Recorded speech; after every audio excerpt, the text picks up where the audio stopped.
እመቤታችንን ከመስቀሉ ስር የተቀበለ ሰው ነበረ። በእነዚህ በሶስቱ ምክንያት እግዚአብሔር ሰፊ ምስጢር እንዲጽፍ ፈቅዶለታል ይባላል። ከደረቱ ተጠግቶ ይቀመጥ ነበር የሚለውን ሊቃውንቱ ሲተረጉሙ ልብ እንግዲህ ያለችው ከደረት ስር ነው። በባዮሎጂም የታወቀ ነው። ከግራ ደረታችን ዝቅ ብላ ነው ልብ የምትገኘው። ስለዚህ ከደረቱ ተጠግቶ ይቀመጣል ማለት የክርስቶስ የልብ ወዳጁ ነው ማለት ነው። የልብ ወዳጅ ነበረ እና ክርስቶስን አብልጦ በመውደዱ ከዚህ የተነሳ ልዩ ምስጢር ተሰጥቶታል። ይህ አንዱ ነው። ሁለተኛ ደግሞ ንጹሕ ድንግል ነበረ። ንጽሕና እግዚአብሔርን የምናይበት መስታወትና በር ነው። አስቀድሞ የገነት በር የተዘጋብን በማደፋችን ምክንያት ነበረ። ንጽሕና ግን የሰማይ ደጅን ይከፍታል። ኃጢአት ደግሞ የሰማይ ደጅን ይዘጋል እና ይህ ንጹሕ ሰው ስለነበረ እግዚአብሔር የምስጢር በር ከፍቶለታል። ሶስተኛ እናታችን ቅድስት ድንግል ማርያምን ከመስቀሉ ስር የተቀበለ ሰው ነው። እንግዲህ ሁለት ምስጢርን ታስተውላላችሁ። አስቀድሞ በአባታችን በአዳም በእናታችን በሔዋን ጊዜ ስንወድቅ የዛፍ ፍሬ በልተን ነበር የወደቅነው። የወደቅንበትን ዛፍ ፍሬውን ስንበላ ከዚያ ዛፍ ስር አንዲት ሴት ትመለከታላችሁ። ያችም ሴት እናታችን ሔዋን ነበረች።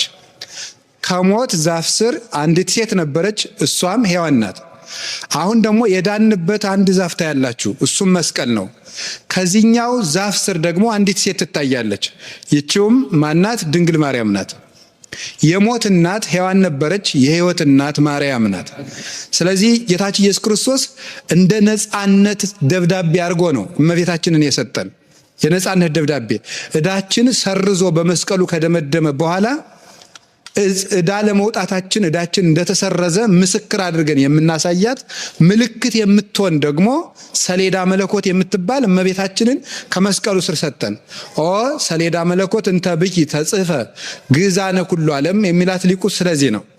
የዓለሙ ሁሉ ነፃነት የተቀረጸብሽ የመለኮት ሰሌዳ፣ የአካላዊ ቃል የተቀረጸብሽ እውነተኛይቱ ታቦት ብለን የምናመሰግናት ከዚህ የተነሳ ነው እና ብቻውን ልዩ ጸጋ የሰጠው ዮሐንስ ወንጌላዊ ነበረ። ሊቃውንቱ ደግሞ ምን ላይ ይናገራሉ? ጌታ ለጴጥሮስ የመንግስተ ሰማያት መክፈቻ ቁልፍ እሰጥሃለሁ ብሎት ነበረ። ያ የመንግስተ ሰማያት መክፈቻ ቁልፍ ክህነት ነው። እመቤታችንን ደግሞ ለዮሐንስ ሰጥቶታል። ይሄን ምን ብለው ይተረጉሙታል? ቤተ ክርስቲያንን ይላሉ። ቤተ ክርስቲያንን ዮሐንስ ወንጌላዊ በድንግል ማርያም በኩል ሲቀበላት፣ ጴጥሮስ ደግሞ በቁልፉ በኩል ድንግል ማርያምን ተቀብሏታል ይላሉ። ስለዚህ መራውቱ ለአቡነ ጴጥሮስ ትባላለች እመቤታችን። የቅዱስ ጴጥሮስ የመንግስተ ሰማያት መክፈቻ ቁልፉ ማርያም ናት። ስለዚህ ክህነትን በጴጥሮስ በኩል ሲሰጥ፣ ድንግል ማርያምን ደግሞ ለቤተ ክርስቲያን በዮሐንስ በኩል ሰጥቶናል እና እመቤታችን መንግስተ ሰማያት የሚከፈትባት ቁልፍ ምዕራገ ጸሎት ነበረች እና ዮሐንስ የእመቤታችን ፍቅር የጸናለት ስለነበረ ልዩ ምስጢር ተሰጥቶታል። የቅዱስ ዮሐንስ ወንጌላዊ ረድኤትና በረከቱ ከሁላችን ጋር ይሁን። ይህንን ወንጌል ጽፎልናል። ከዚህ ወንጌል ምዕራፍ 4 መጽሐፍ ቅዱስ ሁሉም ድንቅና የሚወደድ ነው። እኔ ሁልጊዜ ግን ነፍሴን የምትሳብባት ምዕራፍ ነው ምዕራፍ 4።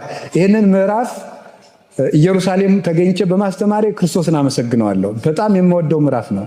ምዕራፍ 4 ዮሐንስ ወንጌል ምዕራፍ 4 ክርስቶስ ለቤተ ክርስቲያን ያለውን ፍቅር የገለጠበት ነው። ይሁዳ ወምዝ ሀደጋ ለምድረ ይሁዳ ወሐለፈንተ ሰማርያ ይላል። ከዚህ በኋላ ወፈቀደ ይሁር ገሊላ የይሁዳን ምድር ትቶ ወደ የት ሄደ? ወደ ገሊላ ተመለሰ ይላል። ቤተልሔምን ይዞ ይሄ የይሁዳ ምድር ነው የሚባለው። ከ12ቱ ነገደ እስራኤል ለይሁዳ የደረሰው ቤተልሔም ነበረ። ያኛው ወደ ገሊላ ሄደ፣ የሚሰማው ስላጣ ነው። ወደ ገሊላ ሲሄድ በየት በኩል ነው ሄደው? በሰማርያ ነው የሄደው። ሰማርያ ከኢየሩሳሌም 30 ማይል ያህል ትርቃለች። በጣም ሩቅ ነው። ሰሜን እስራኤል የምትገኘው 30 ማይል ሩቅ ነው በጣም። እሱን ለመሄድ የሚቀርበው በዚያ በኩል ቢሄድ አልነበረም። መንገድ ሰብሮ ነው ሄደው። ያ መንገድ በጣም አድካሚ ነው። ወይም ደግሞ ከዚህ ሴኬም ከምትባለው ያዕቆብ አባታችን ከልጆቹ ጋር ከነበረባት ከሴኬም ሰሜን ምዕራብ 9 ማይል ያህል የምትርቅ ቦታ ናት እቺ ሰማሪያ የምትባለው። ሰማሪያ የሚባለውም ትርጉሙ የሰዓት ማማ፣ የሰዓት ተራራ ማለት ነው ፍቹ ሲፈታ። እቺ ሰማሪያ የምትባለው ከተማ በብሉይ ኪዳን ጊዜ ጌታችን ኢየሱስ ክርስቶስ ከመወለዱ አስቀድሞ ዘንበሪ የሚባለው የአይሁድ ንጉስ ወይም የእስራኤል ንጉስ፣ የሰሜን እስራኤል ንጉስ ማለት ነው። አንደኛ ነገሥት ምዕራፍ 16 ቁጥር 24 እንደምንመለከተው ሰምሪን ከሚባል ሰው በሁለት መክሊት የገዛት ከተማ ነበረች። በሱ ስም ሰማሪያ ተብላለች። በኋላ ስልምናሶር መጥቶ 10ሩን ነገደ እስራኤል፣ ይሄ ኢየሩሳሌም የሁለቱ ነገድ ርስት ነበረ፣ የነገደ ብንያምና የነገደ ይሁዳ ማለት ነው። 10ሩ ነገድ በኢዮርብዓም ዘመን ተከፍሎ ሰሜን እስራኤል ነው የሄደው። ከዚያ በኋላ ከሰሎሞን ልጅ ከሮብዓም ጊዜ በኋላ ምንድነው የሚሆነው? እስራኤል ብለን ስንጠራ እስከሚጠት ድረስ ከባቢሎን እስከተመለሱበት ጊዜ ድረስ እስራኤል ብለን የምንጠራው ሰሜን እስራኤልን ነው። ይሄኛው ምን እየተባለ ነው የሚጠራ? ይሁዳ እየተባለ ነበር የሚጠራ። ከተመለሱ በኋላ ደግሞ አንድ ላይ እስራኤል የሚል ስምን አግኝተዋል ማለት ነው። ታውቃላችሁ እስራኤል ማለት የእግዚአብሔር ሕዝብ ማለት ነውና ሲለያዩ እስራኤል የሚለውን ስም ያጡታል። አንድ ሲሆኑ ደግሞ ያገኙታል። የእግዚአብሔር ሕዝቦች ምልክታቸው አንድ መሆን ነው። መለያየት ሲኖር የእግዚአብሔር ሕዝብ መባልን እናጣዋለን። ስም ራሱ ነው የምናጣው። እንኳንስ ሽልማቱን እንኳን በረከቱን ስሙንም ይነጥቀናል እግዚአብሔር። ታዲያ በዚያ ይሄ ስልምናሶር ምን አደረገ? እስራኤል ሀገራቸው እንዳይናፍቃቸው ወደ ሀገራቸው የመመለስ ሐሳብ እንኳን እንዳይኖራቸው አምጥቶ የፋርስ ሰዎችን በሰማሪያ ያሰፈራቸው። በጣም ያስደንቃል። ሀገር ሲጠፋ እንዴት እንደሚጠፋ ላሳያችሁ። የማታውቁት ነው አይደል? ታውቁታላችሁ። ሀገር የሚጠፋው የሀገራችን የኢትዮጵያም ጥፋት በዚህ መልኩ ነው የሚጠፋው። የምታዩት ነው። እስራኤል ስትጠፋ ናቡከደነጾርና ስልምናሶር ያደረጉት 3 ነገር ነው። አንደኛ የእስራኤል ኃያላንንና አርበኞችን ማጥፋት። ሁለተኛ ምን ማድረግ ነው ደግሞ? ቤተ መቅደሱን ማፍረስ። ሶስተኛ ሕፃናትን ባቢሎን ወስዶ በስርዓተ ትምህርት መበከል። በእነዚህ በሶስቱ ሀገር ይጠፋል። ሕፃናት በተበላሸ ስርዓተ ትምህርት ሲበከሉ፣ ኃያላን ወይም ደግሞ ጎበዛዝቱ ወይም ጉልማሶች በጦርነት ሲያልቁ፣ ሶስተኛ ደግሞ የሚጸልዩ አረጋውያንና ካህናት ደግሞ ከቤተ መቅደስ ሲያልቁ ሀገር ይጠፋል። እንዲህ አድርጎ ሕዝብ ተስፋ እንዲቆርጥ ነው። ቆይ እግዚአብሔር ያወጣናል እንዳንል መቅደሱ ፈርሷል። ሕፃናት አድገው ያወጡናል እንዳንል አይምሯቸው ተበክሏል። ኃያላኑ ተዋግተው ያድኑናል እንዳንል ሙተው አልቀዋል። በምን እንወጣለን ብለው የመመለስ ሐሳብ እንዳይኖራቸው ደግሞ ጭራሽ ሀገራቸው እንደው መቼም ትዝ እንዳይላቸው እነሱን ወደ ባቢሎንና ወደ ፋርስ ከወሰዱ በኋላ ከፋርስ የመጡ ሰዎችን ሰማሪያ ያሰፍሯቸው። እነዚያ የሰማሪያ ሰዎች እዚህ መጥተው ሲቀመጡ ሰማሪያ ተብለው ከተቀመጡ በኋላ የእስራኤልን አምላክ ማምለክ ትተው ጣዖት በማምለካቸው እግዚአብሔር ጅብና አንበሳ እያስነሳ ፈጃቸው እና ምን ብለው ነው የላኩበት? የሀገሪቱን ልማድ አልለመዱምና አውሬ ፈጃቸው የሚል መልእክት ነው የተጻፈላቸው። የሀገሪቱ ልማድ እግዚአብሔር ነው። ሀገር ያልለመደችውን አታኖረውም። ለጥቂት ቀን ሊኖር ይችላል እንጂ እግዚአብሔርን የለመደች አገር ውስጥ ክፋትን ይዞ የሚመጣ የተሾመ ሰው ሊኖር አይችልም። የጊዜ ጉዳይ ነው እንጂ ይጠፋል። የሀገሪቱ ልማድ አይደለም ብለው ጻፉለት። በሉ እንደ ሀገሪቱ ልማድ ኑሩ ሲላቸው በአብርሃም አምላክ፣ በይስሐቅ አምላክ፣ በያዕቆብ አምላክ እናመልካለን እያሉ በስም ወደ እግዚአብሔር ተመለሱ። ስርዓቱን ባያውቁትም ኦሪትን ባይጠብቁም ከሙሴ ሕግ ደግሞ 5ቱን ብቻ መርጠው ተቀበሉ። እነዚህ ናቸው ሳምራውያን፣ ሰማርያውያን የሚባለው። እቺ ሳምራዊት ሴት የምትባለው ከነዚህ ወገን የተወለደች ናት እና እነዚህ ከዚያ የተቀላቀሉ ናቸው ብለው ስለሚያስቧቸው 5ቱን የሙሴ ሕግ ብቻ ይቀበላሉ ብለው ስለሚያስቧቸው እስራኤል ወይም አይሁድ ጨርሰው ነው የሚጸየፏቸው ከተመለሱ በኋላ። መንገዱ እናንተ ከዚህ ስለምትኖሩ እናንተ ከኔ ይልቅ ታውቁታላችሁ። በሰማሪያ መሄድ በጣም ረጅም መንገድ ነው። አይሁድ ሳምራውያንን በመንገድ እንኳን እንዳያገኛቸው ሩቅ መንገድ፣ ዛሬ የተቀየሰው አስፋልት ራሱ በዚያ ባይቀየስ ይቀርብ ነበረ። ግን እነሱን ላለማየት ተብሎ ሩቅ ጎዳና ሄደው ነው መንገድ ያበጁት። ጌታችን መድኃኒታችን ኢየሱስ ክርስቶስ ግን ያንን መንገድ ተወና ወዴት ሄደ? ወደ ሰማሪያ ሄደ። ኢየሩሳሌም ስመጣ ሁልጊዜ ክርስቶስን ሳስብ የሚታሰበኝና የሚያሳዝነኝ ያን ሁሉ ጎዳና ሄደው መንገድ ነው። ያን ሁሉ ጎዳና ለምን እንደሄደ ያሳያቸዋል። በቀትር ሰዓት ነው ሄደው። በቀትር ሰዓት ወደዚያች ቦታ ሄደ። ወደ ሰማርያ ሲደርስ ደቀ መዛሙርቱን ምሳ ግዙ ብሎ ወደ ከተማ ሰደዳቸው። እሱ ሄደና ከውሃ ጉድጓድ አጠገብ ተቀመጠ። 6 ሰዓት ነበረ። በ6 ሰዓት ከውሃ ጉድጓድ አጠገብ ተቀመጠ። ከውሃው ጉድጓድ አጠገብ ሲቀመጥ አንዲት ሴት ውሃ ልትቀዳ መጣች። እቺ ሴት ምንድናት? ሳምራዊት ናት። ሳምራውያን በአይሁድ እንደ እንስሳ ነው የሚቆጠሩ። ያው የአይሁድን ትዕቢት ታውቁታላችሁ አይደል? ምን ብለው ነው የሚያስቡት? የእግዚአብሔር ምርጥ ፍጥረት አይሁዳውያን ናቸው፣ ሌላው ለእስራኤል መገልገያ የተፈጠረ ነው ብለው ነው የሚያስቡት። ከዚህ የበለጠ ትዕቢት የለም። ለእግዚአብሔር አገልጋይ እንደ ዕቃ፣ እንደ በሬ፣ እንደ ላም እንግዲህ እንስሳት ነው ለሰው የተፈጠሩ፣ ሌላው ለእኛ አገልጋይነት ነው የተፈጠረ። እግዚአብሔር መርጦ የፈጠረው ዘር የአብርሃም ዘር ነው ብለው ነው የሚያስቡት እና ሌላውን ይጸየፉታል። ቆሻሻን ከምንጸየፈው እጥፍ እስራኤል ሌላን ዘር ይጸየፋሉ፣ ይታወቃሉ። አሁን እኮ በክርስቲያኖች በፊት ምራቅ ይተፉ ነበር ይባላል። ምራቅ የሚተፉት አሁን ክርስቶስን በመጸየፍ ብቻ መሰላል ዘራችንን ጭምር ነው የሚጸየፉት። እግዚአብሔር ደግሞ ያንን ትዕቢታቸውን ለማስታገስ ነበር እነ ዳዊትን ከነ ኑሃሚን የልጅ ከሩት እያስወለደ ከአሕዛብ እያመጣ ከነ ረአብ ዘማ እያመጣ አባታችሁ አብርሃምስ ቢሆን አሕዛብ አልነበረምን እያለ ሊዘልፋቸው ይህንን ያደርግባቸው ነበር እና ይህን መንገድ ሰብሮ ሄደ ጌታ። እዚያ ሲሄድ 6 ሰዓት ላይ ያቺ ሴት ውሃ ልትቀዳ መጣች። እንዲህ አላት፣ እባክሽን ውሃ ስጭኝ አላት። ውሃ ስጭኝ ስትለው እንዴ እፎኑ እንዛ አይሁዳዊ አንተ እማቤት ስዕል ከመትስተይ ማየ፣ አንተ አይሁዳዊ ስትሆን እኔ ሳምራዊት ስትሆን እንዴት ከኔ ውሃ ትለምናለህ አለችው። ምክንያቱም ሳምራውያን አይሁዳውያን እንደሚጸየፋቸው ነው የሚያው። እንኳንስ ውሃ ለመጠጣት የሳምራውያን ዕቃ ነው ከተባለ ራሱ ይሰብሩታል እንጂ አይጠቀሙበትም። በዚህ ያህል የምትጸየፉን ስትሆኑ እንዴት ከኔ ውሃ ትለምናለህ አለችው። ጌታ እንዲህ አላት፣ ሶበሰ ተአምሪ ጸጋሁ ለእግዚአብሔር ወመኑ ውእቱ ዘይስለኪ ማየ አንቲኒ እምሰአልኪዮ ወውቱኒ እምሃበኪ ማየ ሕይወት። የእግዚአብሔር ጸጋ ምን እንደሆነ ብታውቂ፣ ውሃ ጠጭኝ የሚልሽ ማን እንደሆነ ብታውቂ ኖሮ ይልቁንም አንቺ ተለምኘው ነበር፣ እሱም የሕይወት ውሃ ይሰጥሽ ነበር ይላል አላት። እሷ ደግሞ ምን አለችው? እግዚአብሔር ያለች ብልህ ሴት እንደነበረች በእውነቱ አነጋገር የምታውቅ ሰው ባነጋገሩ መንግስተ ሰማያትን እንደሚያጣት ታውቃላችሁ። ጌታዬ አለችው፣ ማይኒ አልብከ ማየብኒ አልብከ፣ መቅጃ የለህም፣ ዋዘቅቱኒ እሙቅ ውእቱ፣ ጉድጓዱም ጥልቅ ነው። ማየቴ ለከ እንከ ማየ ሕይወት፣ የሕይወት ውሃ ታዲያ ወዴት አለ? አንተኑ ተአቢ ያዕቆብ ዘወሀበነ ዘንተ ማየ፣ ይህን ውሃ ከሰጠን ከያዕቆብ አንተ ትበልጣለህ አለችው።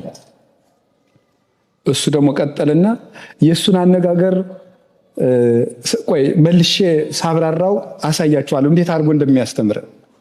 ምን አላት? ኩሉ ዘይሰቲም ዝንቱ ማይ ይጸም ዳግመ፣ ከዚህ ውሃ የሚጠጣ ሰው መልሶ ይጠማል አላት። ወዘሰ ይሰቲ እማይ ዘውቦ አነ ይጸም ዳግመ፣ እኔ ከምሰጠው ውሃ የሚጠጣ ግን ዳግመኛ አይጠማም አላት። እሷ ደግሞ ምን አለችው?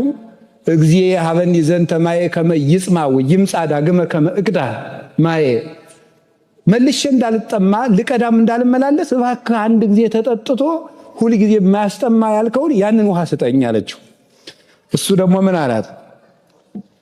ሁሪ ወፀውኢ እምተኪ፣ ባልሽን ጥሪና ነይ ይሰጥሻለሁ አላት።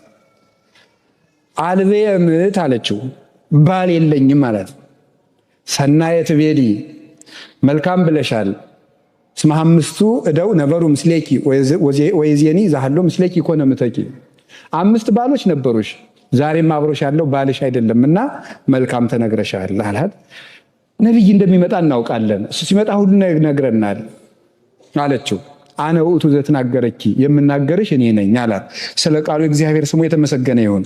ይሄ ንባብ ነው። አሁን ትርጉሙን ልንገራችሁ። መጽሐፍ ቅዱስ ስታነቡ 3 ደረጃዎች አሉት አይደለም? 3ቱ ደረጃዎች ምንድናቸው? የታሪክ ክፍል ወይም አንዱ የታሪክ ክፍል ነው። ሁለተኛው ደረቅ ትርጉም የሚባል ነው። ሶስተኛው መንፈሳዊ ትርጉም ወይም ሂስቶሪካል ሌቭል፣ ሊትራል ሌቭል እና ስፒሪቹዋል ሌቭል ይባላሉ። እነዚህ 3ቱ ደረጃዎች አሉ። ፕሮቴስታንቶች የሚቀሩት ሂስቶሪካል ላይ እና ሊትራል ላይ ብቻ ነው የሚቀሩት። ደረቁን ብቻና ታሪኩን ብቻ ነው የሚይዙት። መንፈሳዊ ትርጉሙን አያነቡትም። የኢትዮጵያ ኦርቶዶክስ ተዋሕዶ ቤተክርስቲያን ግን ሚስቲካል ነው። አስተረጓጉማ ሁሉ መንፈስ ቅዱስን የተቀበለ የተከተለ ትርጉም ያለው። እንደውም ሊቃውንቱ ምን ይላሉ? አነ ውእቱ አንቀጸ አባግዕ ዘበአማን፣ እኔ እውነተኛ የበጎች በር ነኝ ይላል። እና እንዲህ የሚል ቃል አለ። አማን አማን ብለክሙ ዘይዋ እንተ አንቀጽ ውስተ አጸደ አባግዕ ወዘአርገ እንተ ካልእ ገጽ ሰራቂ ወጉይለያ ውእቱ፣ እውነት እውነት እላችኋለሁ ወደ በጎች በረት በበር በኩል የማይገባ እሱ ሌባ ነው ይላል። ወዘሰ ይበው ውስተ አንቀጽ ኖላዊ አባግዕ ውእቱ፣ በበር በኩል ግን የሚገባው እሱ የበጎች እረኛ ነው። ወአጻዊኒ ያርህ ወሎቱ፣ እንደዚህ ላለው ሰው ደጅ ዘጊው ወይም በረኛው ይከፍትለታል ይላል። ይሄ ሊቃውንቱ ምን ይተረጉሙታል መሰላችሁ?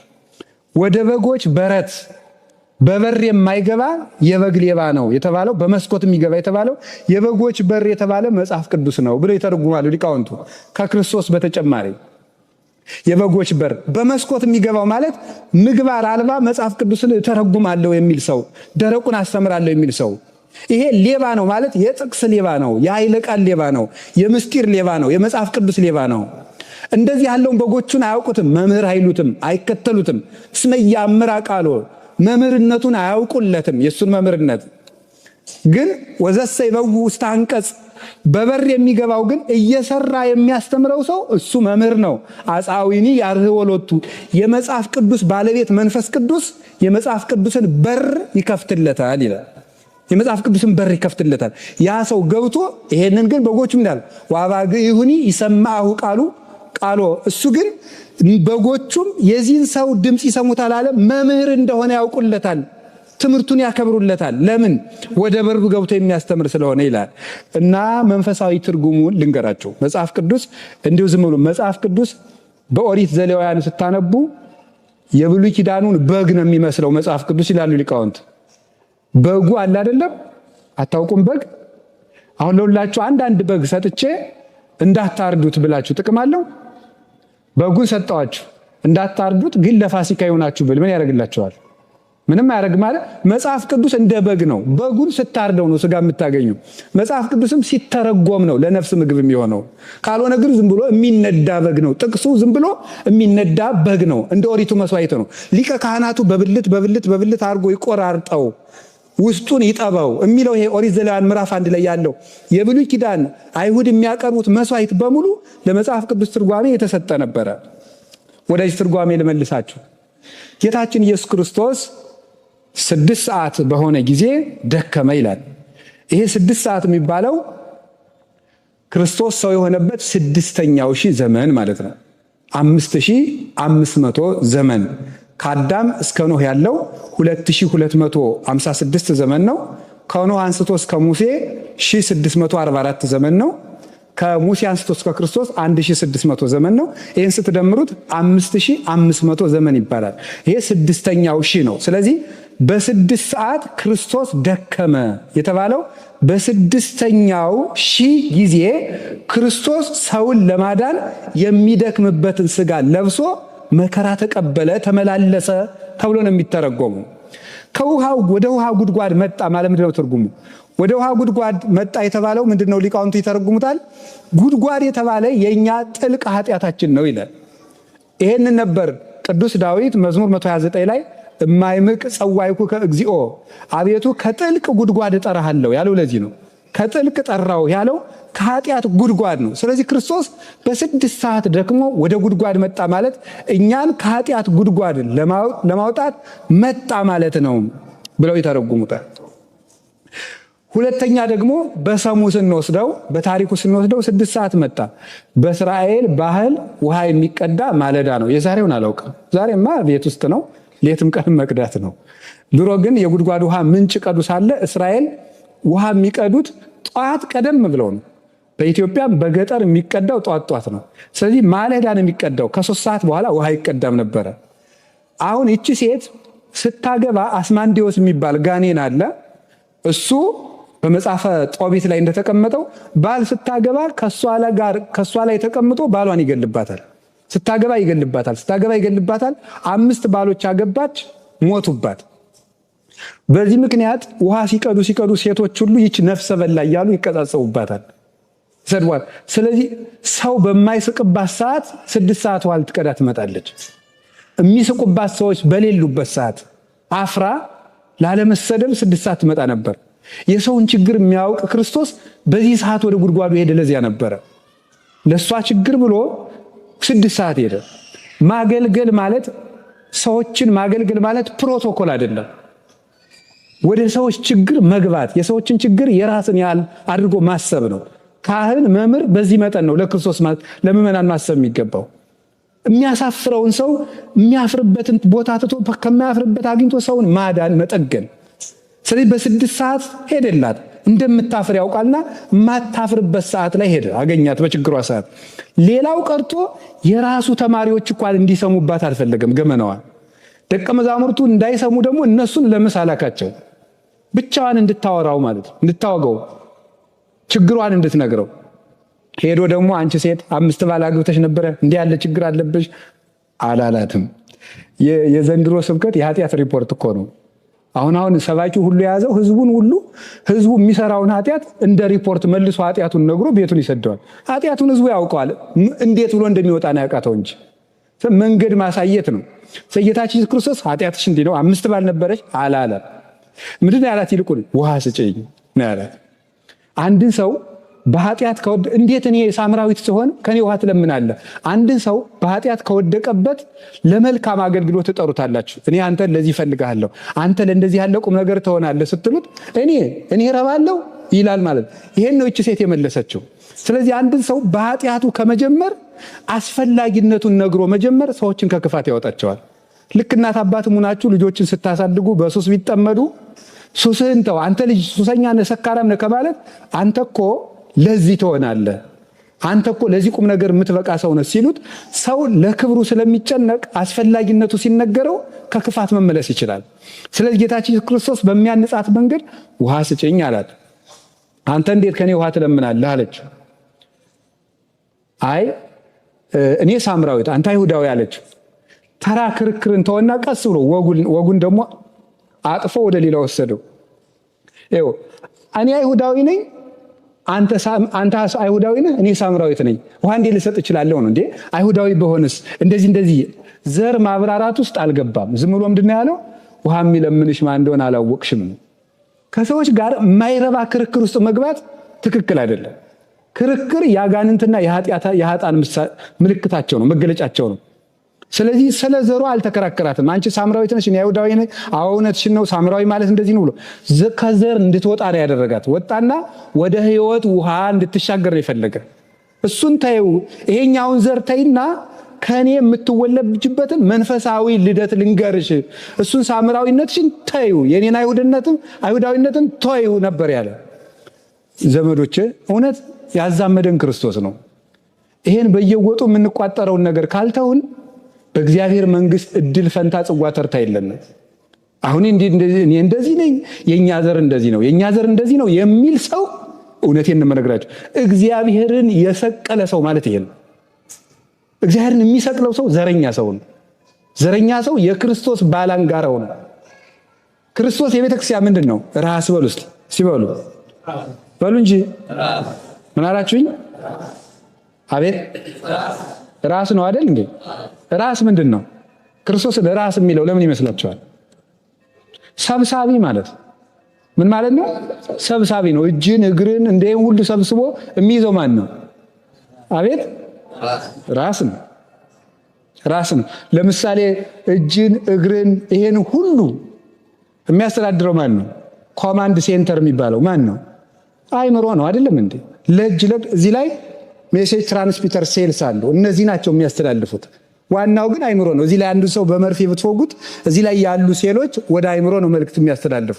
ህመም የሚሰማን አይምሮ እዚህ ግዛቴ ላይ ችግር አለ ብሎ ሲያውቅ ነው። የዚያ ሪያክሽን ነው ህመም የሚባለው። ስለዚህ ሰው ምንድነው ከተባለ የሰው አስተዳዳሪው አይምሮው ነው። አይምሮ ነው፣ ራስ ነው። ክርስቶስ ራስ ነው ማለት ሰብሳቢያችን ነው። አንድ ሰው ዘረኛ ሲሆን ግን ከክርስቶስ ራስነት ነው የሚወጣው።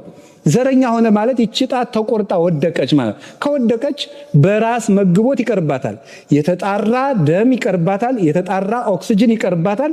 ከዚያ በኋላ ትወድቃለች፣ ትበሰብሳለች። ንጹህ ልክ ቅዱስ አግናጢዎስ እንደሚናገረው ክርስቶስ ራስ ነው፣ ቤተክርስቲያን አካል ናት ይልና አካል ጤና እንዲኖር ኦክሲጅን እና ደም ያስፈልገዋል ይላል። ደም ቁርባን ነው፣ ኦክሲጅን ደግሞ ስርዓተ ቤተክርስቲያንና ጸሎት ነው ብሎ ይነገራል። አንድ አካል ግን ከዚህ ከተቆረጠ ደምና ኦክሲጅን አያገኝም። አንድ ሰው ከክርስቶስ አንድነት ከተለየ ቁርባንም ጸሎትም መግቦተ መንፈስ ቅዱስንም አያገኝም። ተቆርጦ የተጣለ ምንድነው? ዛፍ ነው። ንበሩ በ ወአነ ብክሙ፣ እናንተ በእኔ ኑሩ እኔም በእናንተ። ዮሐንስ ወንጌል ምዕራፍ 15 ላይ ሲናገር እኔ የወይን ግንድ ነኝ እናንተ ቅርንጫፍ ናችሁ፣ እንዲሁ ቅርንጫፍ በግንዱ እንዲኖር እናንተ በግንዱ ኑሩ። ስለዚህ ይችን ሴት ያወጣት ከምን እንደሆነ ታውቃላችሁ? ከዚህ ዘሯ አወጣት። እኛንም ያወጣል። እዚህም ሁናችሁ እኔ ጎንደሬ፣ እኔ ጎጃም፣ እኔ ትግሬ፣ እኔ ኦሮሞ የምትብያላችሁ የምትቆጥሩት ነገር ካለ ስለ ሕያው እግዚአብሔር ተው። እውነቴን ነው የምነግራችሁ፣ ስለ ሕያው እግዚአብሔር ካልሆነ በክርስቲያንነታችሁ ማፈር አለባችሁ። ማፈር ነው የሚገባችሁ። እናንተ በክርስቶስ ስም የምትቀልዱ ነጋዴዎች ናችሁ ማለት ነው። ክርስትና ማለት ምን ማለት ነው? የክርስቶስ ገንዘብ ማለት ነው። የክርስቶስ ገንዘብ፣ የክርስቶስ እናንተ የክርስቶስ ናችሁ። አኀዊነን አስተበቁአክሙ በሳህሉ ለእግዚአብሔር ከመ ትበሉ ኩልክሙ ኀደ ቃለ ዘውቱ አነ ዘክርስቶስ። አንደኛ ቆሮንቶስ ምዕራፍ 1 ላይ ወንድሞቻችን ሁላችሁም አንድ ቃል ትናገሩ ዘንድ በእግዚአብሔር ቸርነት እንለምናችኋለን ይላል ቅዱስ ጳውሎስ። ይኸው አነ ዘክርስቶስ ነው ይላል። በሉ ሁላችሁ አፍ ያላችሁ ልበሉ እንደዚህ አነ ዘክርስቶስ በሉ። ድገሙ። ስለዚህ ትናንትና እዚህ ከቦታ ቦታ የሚያንቀሳቅሰን ሾፌር አለ እና የአረብ ክርስቲያን ነው፣ ካቶሊክ ይመስለኛል ስገምት። እና ስምህ ማን ነው አልኩት። ስምህ ማን ነው ብዬ ስጠይቀው ባሱ ላይ መስቀል አድርጓል። this is my name አለ። የኔ ስም የትኛው ነው አለ? ይሄ መስቀል ክርስቲያን ነው ማለት ነው። ስምህ ማን ነው ስለው ይሄ ነው የኔ ስም አለ። በጣም ነው የገረመኝ። ትምህርት ከማን እንደሚገኝ አታውቁም በእውነቱ ማለት ነው። ከሰዓት ይሄን ነበር በህሊና ያሳወጣ ሳወርድ ነበር። እኛ መቼ ነው ይሄን የምንመልሰው ነው? መቼ ነው ይሄንን የምንመልሰው? ልክ በ2010 አንድ ቀን እንደዚህ እንደ ጥንቸል ብቅ ብዬ ነበር። አንድ ጊዜ እዚች ብቅ ብዬ ሳለ ጎልጎታ ላይ አንድ የኢስተርን ኦርቶዶክስ ባይታው የሚመስል በእግሩ የሚሄድ አገኘ እና ከየት ቤተክርስቲያን ነው የመጣህ አልኩት። from one church ነው ያለኝ። ምን ማለት ነው? ከአንዲት ቤተክርስቲያን።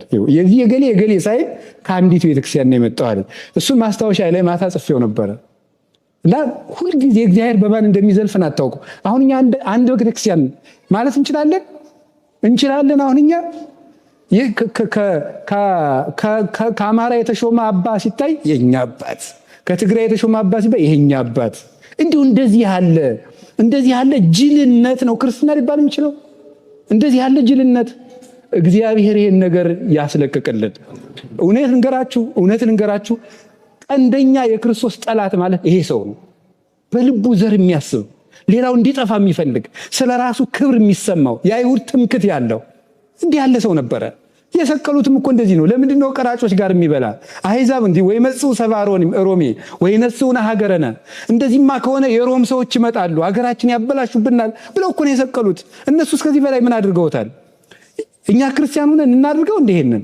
ይሄ ከዘር አወጣት። ኢትዮጵያንም ከዘር ከመበላላት ያወጣልን። ከዚያ ከወጣ ምን አላት ደግሞ? የእግዚአብሔር ጸጋ ምን እንደሆነ ብታዩ። የእግዚአብሔር ጸጋ ማለት ማን ይመስላችኋል? የእግዚአብሔር ጸጋ ማለት ክርስቶስ ራሱ ነው። ጸጋ ዘአሕዛብ ይባላል። አሁን እዚህ ሊጦን ላይ የቀዳሜ ሊጦን ላይ ቀዳሜ ጸጋ ኢየሱስ ክርስቶስ ኃይሉ ወጥበቡ ለአቡሁ ይላል።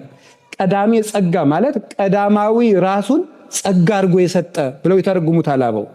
ቀዳማዊ አካሉን ወልድ ሕፃን ተወልደ ለነ ወልድ ተውህበ ለነ ይላል።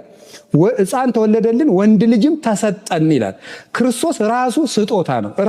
ራሱ ትልቅ ዕድል ነው። የእግዚአብሔር ቤተሰቦች ሰውን ቢወደው ወይ ቀዶ ያለብሰዋል ወይ ቆርሶ ያጎርሰዋል።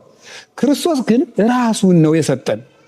ለዚህ እኮ ነው ስናስቀድስ መኑ ይመስለከ ምና ማልክት እግዚኦ አማልክት ዘበጸጋ ከሚባሉ ከነቢያት ከሐዋርያት እንዳንተ ያለ ማን ነው? መልአክም የተሰጠውን ጸጋ ነው የሚሰጥ፣ ነቢይም የተሰጠውን ጸጋ ነው የሚሰጥ። ክርስቶስ ግን ራሱን ነው የሚሰጥ። ስጋውን ነው የሰጠ፣ ደሙን ነው የሰጠ። እንደሱ ያለ ከቶ አይገኝም። ለሱስ ምን እንመልስለታለን? እና ይሄን ሰው ማን እንደሆነ ብታውቂ ኑሮ አንቺ ትለምኚው ነበር አላት። ጌታዬ መቅጃ የለህም፣ ጉድጓዱም ጥልቅ ነው፣ አንተ ከያዕቆብ ትበልጣለህ አለችው። ደግሞ ተመልከቱ እንዴት እያደረገ እንደሚያሸጋግራት። አሁን ሰው ሲያወጋ ወጉን አትከራከሩ፣ ወጉን መለወጥ ነው። ያረባ ወግ ሲያወጋ ሰው በወጉ ከመከራከርና ከመዳረቅ ጨዋታውን ለወጥ አድርጎ ወደሚጠቅም ነገር መውሰድ። የኑሮ ብልሃትም እንማር በዚያው። አንተ ከያዕቆብ ትበልጣለህ ብላ በክብሩ መጣችበት። እሱ ግን ምንድን ነው ያላት? እንዴ ኧረ እኔ ያዕቆብ ፈጣሪ ነኝ አርፈሽ ተቀመጭ አላለም። ምንድን ነው ያላት መሰላችሁ? ከዚህ ውሃ የሚጠጣ ምን ይላል ነው ያለ። አያችሁ ወጉን እንዴት እንደሚለውጠው። ከዚህ ውሃ የሚጠጣ ይጠማል ነው ያላት እንጂ እንዴ እኔ ከያዕቆብ እበልጣለሁ ብሎ ስለ ራሱ ክብር መከላከያ አላቀረበም። የራሱን ተወና እሷን ነው ታዩ። እሱን አሁን የኔን ክብር ታዩ፣ ውሃ ላይ ይገባሻል። ቁም ነገሩ ያንቺ የማያስጠማውን ውሃ ማግኘት ነው እያላት ነበረ። እሱን እንግዲያስ ያን ውሃ ስጠኝ አለችው። ባልሽን ጥሪና ልስጥሽ አላት። አሁን ንስሐ እንድትገባ ጋበዛት ማለት ነው። 5 ባል የነበረሽ እነዚያን ይዘሻቸው የኖሮችሽን ኃጢአቶችሽን ንገሪኝ ማለት ነበረ። የለኝም አለች። የለኝም አለችው። ዋሽታለች አልዋሸችም? 5 ባል ነበረ ሙተዋል አይደል? ግን አንዱን ባል ምን ብለዋለች? ሴቶቹ ባል የሌላት እያሉ ከሚሰድቡኝ ቀለብ እየሰፈርኩልህ እንዲሁ ባሏ ተብለ ተቀመጥ ብላ የሆነ ቦታ አስቀምጣ ነበር። ያን አስቀምጣለች። ለዚህ ነው አብሮሽ ይሄ አሁን ያለው ባልሽም ባል አይደለም ያላት። አሁን ዋሽታለች አልዋሸችም? አቤት ዋሽታለች። አላታ ባል አስቀምጣለች ባል እኮ። ስለዚህ 5 ባል ነበረኝ ነው ማለት የነበረባት። ዛሬም ደግሞ አንድ የስም ባል አለኝ። ወንዶች ዛሬም የስም ባል እንዳትሆኑ እሺ። የስም ዝም ብሎ ባል ብቻ ማለት ባል ብቻ መሆን አይገባም። ባል ክርስቶስን የሚወክል ነው፣ ራስ ነው ለቤቱ ማለት ነው። እና መናገር ሲገባት ዋሸች። አሁን የጌታ ንግግር ተመልከቱ ምን እንዳላት። አንቺ 5 ባል ነበረሽ አይደል እንዴ? አሁንስ አንድ አስቀምጠሽለ እንዴ? የማይሞትብሽ ቢሆን እኮ ልታገቢው ነው። እስኪ ቆይ ጤንነቴን አይቼ ብለሽ ነው እንዴት ተዋሻለሽ አላለም። ምንድን ያላት? መልካም ብለሻል። ይኸውላችሁ መልካም ብላለች እንዴ? አላለችም እኮ። ግን ሰውን ሲያደንቁት ነው ልቡ የሚመለስ። ሰው በአንደኛ ደረጃ የሚያከብረው ማንን ነው ካላችሁኝ? ራሱን ነው። ራሱን ሰው በዚህ በሀገራችን እኔ እዚህ ኢትዮጵያ ውስጥ ሳይ ገጠር ስላደኩ ጭቃ ላይ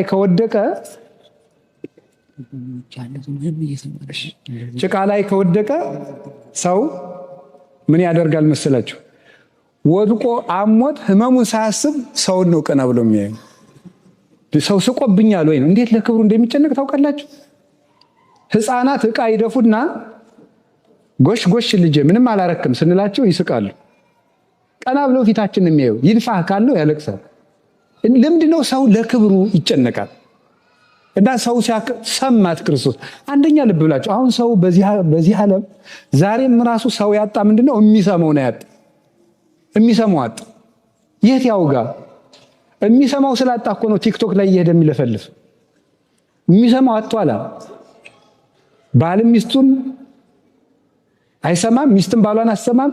ንስሐ አባቶችም አይሰሙም፣ ካህናትም አይሰሙም፣ አያዳምጡትም። ሰውን ችግሩን ማዳመጥ ራሱ አንድ ፈውስ እንዴ!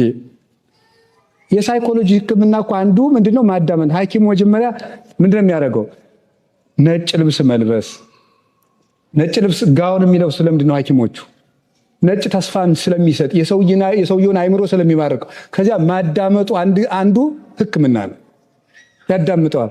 የባንክና የሕክምና ሳይኮሎጂ አታውቁም? ባንክ ላይ አሁን የባንክ ሰራተኞች ጥሩ ልብስ የመልበስ ግዴታ አለባቸው። ለምን? ሰውየው አይሰርቁኝም እንዲል ነው። እነሱ አሮጌ ልብስ ከለበሱ እንዴ ከሌላቸው የኔንስ ቢወስዱብኝም እንዳይል የልብስ ሳይኮሎጂ ነው የራሱ ማለት ነው። ይሄ በደንብ በስልጠና ነው የሚሰጣቸው። በሕክምና ደግሞ ጥሩ ልብስ ለብሶ ፊት ለፊት ተቀምጦ የሚያዳምጠው ሰውየውን የሚያክመው መጀመሪያ በእይታና በማዳመጥ ስለሆነ ነው። አሁን ሰውን አዳምጡ፣ ዝም ብላችሁ ስሙ፣ መፍትሄም ባይኖራችሁ። ከዚያ በኋላ ሳይነግር መፍትሄ ሳይጠይቅ ታክሞ ሁሉ የሚሄድ ሰው አለ። እና የማዳመጥ ችግር አለብን። እንደውም ቅዱስ ዮሐንስ አፈወርቅ ይሄን ዮሐንስ ወንጌል ምዕራፍ 4ን ሲተረጉም ክርስቶስ በቀትር ያዳምጥ ነበረ፣ አንተ ጥላ ውስጥ እንኳን አታዳምጥም ይላል። በቀትር ሰዓት በእስራኤል ፀሐይ በቀትር ሰዓት ቁጭ ብሎ ያዳምጥ ነበር፣ ረጅም ሰዓት ማለት ነው። እንዴት አሁን እንደዚህ ንስሐ አባት ማለት መምህር ማለት ይሄ ነው። በቀትርም የሚያዳምጥ ሳይመቸውም የሚያዳምጥ። እናንተም እንደዚሁ ወዳጆቻችሁን አዳምጡ፣ ማዳመጥ ልመዱ። ስንት ጆሮ አለን ዘመዶች? ስንት ጆሮ ነው ያለን? ስንት አፍ ነው ያለን? ምን ማለት ነው? ብዙ አዳምጡ፣ ጥቂት ምን በሉ ነው? ተናገሩ። ለጆሮ እዚህ ላይ አጥር አለው የለውም? የለውም። ለአፍ ግን ሁለት ጠንካራ አጥሮችን አስቀምጦበታል። አንደኛው ጥርስ በጣም መዝጊያ የሆነ አጥር ለምላስ ማለት፣ ሁለተኛ ከንፈር። ምላስ ምን ያህል ጎጅ መሆኗ የሚታወቀው ባስቀመጠላት አጥር ነው ይላሉ ሊቃውንት። ምላስ በጣም አንደበት በጣም ጎጅ ስለሆነ ኩን ጉንዱየ ለነቢብ ወፍጡነ ለሰሚዕ ያዕቆብ ምዕራፍ 1 ቁጥር 19 ላይ ለማዳመጥ የፈጠንክ ለመናገር የዘገየ ሁን። አንዳንድ ቃላትን ከምንናገራቸው ይልቅ ብናሰነብታቸው የሚሻሉ አሉ። ዝም ብንል መልካም የሚሆንበት ጊዜ አለ እና ጌታ አዳመጣት። ከዛ ቀጥሎ ምን አደረገች? ጌታዬ ነቢይ እንደሆን ካውቃለሁ እመለከታለሁ አለችው። እኔ ነኝ አላት። ሲገባት ማሰሮዋን ጥላ ሕይወቴን የነገረኝን ሰው ኑ ላሳያችሁ እያለች ወደ ከተማው ሄደች። ማሰሮዋን ጥላ ወደ ከተማ ሄደች። ኑ ሕይወቴን የነገረኝን ሰው ላሳያችሁ እያለች ሰብስባ ይዛ መጣች። ፈሪሳውያንን ለመዝለፍ ነው በአንድ በኩል። እኛ መምህራኑ ተቀምጠን እንዴት ማንን ነው እስቲ እናያለን ማንን እንደሚመርጥ ሲሉ፣ እንደገና ደግሞ አገልጋዮችንም ለመዝለፍ። ክርስቶስ የሰው ችግር የለበትም። አንዲቱ ሴት መላውን ሳምራውያን ሰብስባ ይዛለት መጣች። የመምህር ችግር የለበትም። እሱ ከፈለገ አንዲቱን ውሃ ቀጅ ወስዶ አገሩን ሰብካ እንድታመጣው ያደርጋል። እሱ ቸግሮት አያውቅ። የእኛንም መመጻደቅ ለማጥፋት ነው። ካህናቱንም እስቲ በሉ በቃ ይችን ካላረጋችሁ ማን እንደሚቀድስ እናያለን የሚለውን ሁሉ ነው። ውሃ ቀጁን ሁሉ ይሰበስበዋል። ክርስቶስ ምን ቸገረ? ሚካኤልን መጥቶ አቁረብ ይለዋል። እሱ ምን ይቸግረዋል? ሁሉ ኮኑ አዚ ዓለም በራሁ ሁሉ ውስጥ የሆነ መስተምቁ የሚባል ጸሎት አለና ካህናት ሲጸልዩት ለካህናት ነግራቸዋል። ዘይዝ ኩሎ የሚለው በጣም ነው ደስ የሚለኝ። ሁሉን የሚይዝ ዘይዝ ኩሎ እግዚአብሔር አምላክ ነው መጨረሻው ነውና ለካህናት እናገራለሁ። ከቃሉ ጋር ናችሁ? እግዚአብሔር ከሁላችን ጋር ይሁን። ውሃ ከዚህ በኋላ እቺ ሴት ውሃ እንስራዋን ያዘችና ተተወችውና ወደ ከተማው ሄደች። ደቀ መዛሙርቱ መጡና እንጀራ ብላ አሉት። አልበላም አላቸው። በየመብል ዘይተአምር ዋንቱም እናንተ የማታውቁት ምግብ አለኝ አላቸው። ቦኑ ዛም ጻሎቱ ሰው ሌላ ሰው አምጥቶለት ወይም መዛት ቢሲት ወይም ያቺ ሴት አምጥታለ መሆን አለበት አሉ ሐዋርያት። አይ መብል የሰገቢረ ፈቃዱ ላዌ የኔ መብል የአባቴን ፈቃድ መፈጸም ነው። አንድ ታሪክ ላስታውሳችሁና ትምህርቴን እየጨረስኩ ነው። ጌታ ከዚች ሴት ውሃ ጠጥቷል አልጠጣም? አልሰማችሁም እንዴ? ጠጥቷል አልጠጣም? ስጭኝ አለ። ጠጥቷል። ግን በኋላ ለምን አልጠጣም ይመስላችኋል? አልጠጣም። ልነግራችሁ የፈለግኩት ዛሬ እሱን ነበር። አልጠጣም። ምክንያቱም የጠማው ውሃ አልነበረም፣ የእሷ መዳን ነበር የጠማው። ሳይጠጣ የቀረ ለዚህ ነው። እና ለዚህ ነው ቅዱስ ዮሐንስ አፈወርቅ ምግብም አልበላም ረሃቡ የሰው መዳን ነውና ይላል። ውሃም አልጠጣም የተጠማው ሰውን ነውና ይላል። እሷ ስትድንለት ውሃ መለመኑ ተወው ማለት ነው። እሷ ስትድን በቃው። ልብ በሉ፣ ለክርስቶስ በዓለም ላይ ያለውን ወርቅና ዕንቁ አምጥታችሁ ከምሩለት፣ ምንም አያስደስተው። አንድ ኃጢአተኛን ሰው ግን መልሳችሁ አምጡለት፣ እንደበላ እንደጠጣ ሁሉ ደስ ይለዋል። በከመ ይጎጉ ጽሙ ለሰትየ ማይ ከማዊ ይጎጉ ክርስቶስ ለምሕረቱ ለሳይል። የተጠማ ሰው ውሃው ሊጠጣ እንደሚቸኩል ክርስቶስ ምሕረትን ለማድረግ እንደዚህ ይቸኩላል ይላል። ምሕረትን ለማድረግ እንዲቸኩላል እና የዚህን ያህል እንደሚፈልጋችሁ ግን ታውቃላችሁ። ቆይ አንድ ቀን በደንብ ውሃ እንዲጠማችሁ አድርጉ። የቤት ስራ ልስጣችሁ። እየጠማችሁ ታውትና እስኪ ዋሉ አንድ ቀን በደንብ አድርጋችሁ ውሃ ይጥማችሁና በዚህ መጠን ክርስቶስ እኔን ይፈልገኛል ብላችሁ አስቡ። ውሃ ተጠሙና ውሃውን ቀርታችሁ ፊት ለፊት አስቀምጡት። ምን ያህል እንደሚያስቸኩለን በዚህ መጠን ክርስቶስ ሰውን ለማዳን የሚቸኩለው። የተሰቀለ ጊዜ በጲላጦስ አደባባይ ተከሶ ሲቆም ጲላጦስን አይሁድን ቢከራከራቸው በጲላጦስ ፊት መርታት ይችላል አይችልም? ከዚያ በፊት አልረታቸውም እንዴ? በመባይቱ መኑ ትገብር ዘንድ አሉት። በምን ስልጣን ነው እንደዚህ የምታደርገው? ግን አንተ ገበያ የምትፈታ ከመቅደስ ያለውን የምታወጣ በምንድን ነው አሉት። ጥምቀቱ ለዮሐንስ ማይቴቲ፣ የዮሐንስ ጥምቀት ከሰማይ ነው ከምድር ነው አላቸው። ከምድር ብንለውሳ ህዝቡ ይወግረናል፣ ከሰማይ ቢሆንሳ ለምን አላመናችሁበት? አናውቅ አሉት። ረታቸው ማለት ነው። ሌላ ጊዜ ለምንድን ነው ግብር የማትከፍለው ብለው ደግሞ ጠየቁት። ለቄሳር ግብር እንክፈል ወይ ብለው ጠየቁት። ለቄሳር ግብር እንክፈል፣ ዘመኑ ውእቱ መጽሐፎ መልኩ፣ ሳንቲሙ ላይ የተቀረጸው የማን ስም ነው አላቸው። አስቸግረው አይደል የመጡት? ይኸውላችሁ የዚህም ዘመን ሰው እኮ አስቸጋሪ ነው። ለቄሳር ግብር ክፈሉ ቢሉት ፖለቲከኛ ነው፣ በቅኝ ግዛት መገዛታችን አያሳዝነውም ብለው ህዝቡን ሊያሳድሙበት ነው። አትክፈሉ ቢል ደግሞ ኧረ የቄሳርን መንግስት ይክዳል ሊሉት ነው። ደግሞ ሳንቲሙን አምጡት አላቸው። ቄሳር፣ የሮሙ ቄሳር ሀገራትን በቅኝ ግዛት ሲገዛ ለሀገራቸው ባህል የሚስማማውን ነገር አላጠፋባቸውም እና አይሁድ በሳንቲማቸው በቀኙ በኩል የኪሩቤልን ስዕል፣ የሙሴ መጽሐፍ ላይ ያለውን የኪሩቤልን ስዕል ይቀርጻሉ። በግራ በኩል ደግሞ የቄሳሩን ፎቶ ይቀርጻሉ። የማን ነው መጽሐፉ አሉት። የቄሳርን አዞሩና የቄሳር አሉት። እንግዲያስ የቄሳርን ለቄሳር የእግዚአብሔርን ምንድን ነው ለእግዚአብሔር ስጧል። ምን ማለት ነው? ይሄ ፈትኖ ነው የመለሰላቸው። አንድ ጎኑን ለቄሳር አንድ ጎኑን ለእግዚአብሔር ስጡ ይቻላል? ለአንዱን ሳንቲም ማለት ነው። እነሱ ፈትነው ስለመጡ በዚህ መልኩ ፈተናቸው። ቅዱስ ቄርሎስ ግን ይተረጉማል። ቄሳር የተባለ ዲያብሎስ ነው። እናንተ የእግዚአብሔር መልክ ናችሁ፣ የኔ መልክ ናችሁ፣ ለኔ ሆኑ፣ ኃጢአትን ለዲያብሎስ ተውለት ማለቱ ነበር ይላል። እንዲህ አድርጎ ሲረታቸው ኖሯል። ግሩም ጊዜ፣ ብዙ ጊዜ ክርስቶስ ወልደ መኑ ውእቱ፣ ክርስቶስ የማን ልጅ ነው ብለው ጠየቁት። ወልደ ዳዊት አላቸው አሉት። እነሱ ዳዊት ክርስቶስ የዳዊት ልጅ ከሆነ እንዴት ጌታዬ ብሎ ጠራው አላቸው። ዝም ረታቸው። ሌላ ጊዜ አንተ ራስህ ለምንድን ነው ግብር የምትከፍል ብለው ጠየቁት። የነገስታት ልጆች ግብር ይከፍላሉ እንዴ አላቸው። መልስ ነው ይሄ ታውቃላችሁ። ግን የነገስታት እንግዲያማ እኔም የንጉሠ ነገስት የአብ ልጅ ስለሆንኩ ግብር አልከፍልም እያላቸው ነበር። ከዚያ በኋላ ክፈል አሉት። ነገር ግን ቅዱስ ጴጥሮስን ሂድና ሕዝቡ እንዳይታወቁ ከባህር ሂድና ዓሣ አምጥተህ ክፈል አለው። ምን ማለቱ መሰላችሁ? እኔማ ዓሣ የምትገብርልኝ ነኝ አለና ከዓሣው አውጥቶ ከዓሣ አስገብሮ ግብር ከፈለ። ለተጠየቀው ሁሉ መልስ የሚሰጥ ነው፣ ዝም የሚል ነው። ግን ለምንድን ነው ተከሶ በቆመ ሰዓት ዝም ያለ ካላችሁኝ፣ እሱ ቢከራከር ኑሮ ጊዜው ደርሷልና ሰው መዳን ነበረበት። ቢከራከር ይረታቸዋል። ቢረታቸው መሰቀሉ ይቀራል። ካልተሰቀለ ዓለም አይድንም። ስለዚህ ሰውን ለማዳን ስለፈለገ የሚሞትበት ሰዓት እንዲደርስ ስለፈለገ አልተከራከረም ነበረ። አርመምኩ ለሰናይ ወተሐደሰኒ ቁስሌ በውስጤ ያለ ዳዊት ይሄን ነበረ። ለበጎ ብዬ ዝም አልኩ ቁስሌም በውስጤ ታደሰብኝ ብሎ የተናገረው ከዚህ የተነሳ ነው። ስለዚህ ክርስቶስ ዓርብም የሰው መዳን ነበር የተጠማው። በመስቀል ላይ ሆኖ ጸማይኩ ተጠማሁ ያለው ውሃ አልነበረም፣ የሰው መዳን ጠማኝ ማለቱ ነበረ። እነሱ ግን ሐሞት አቀረቡለት።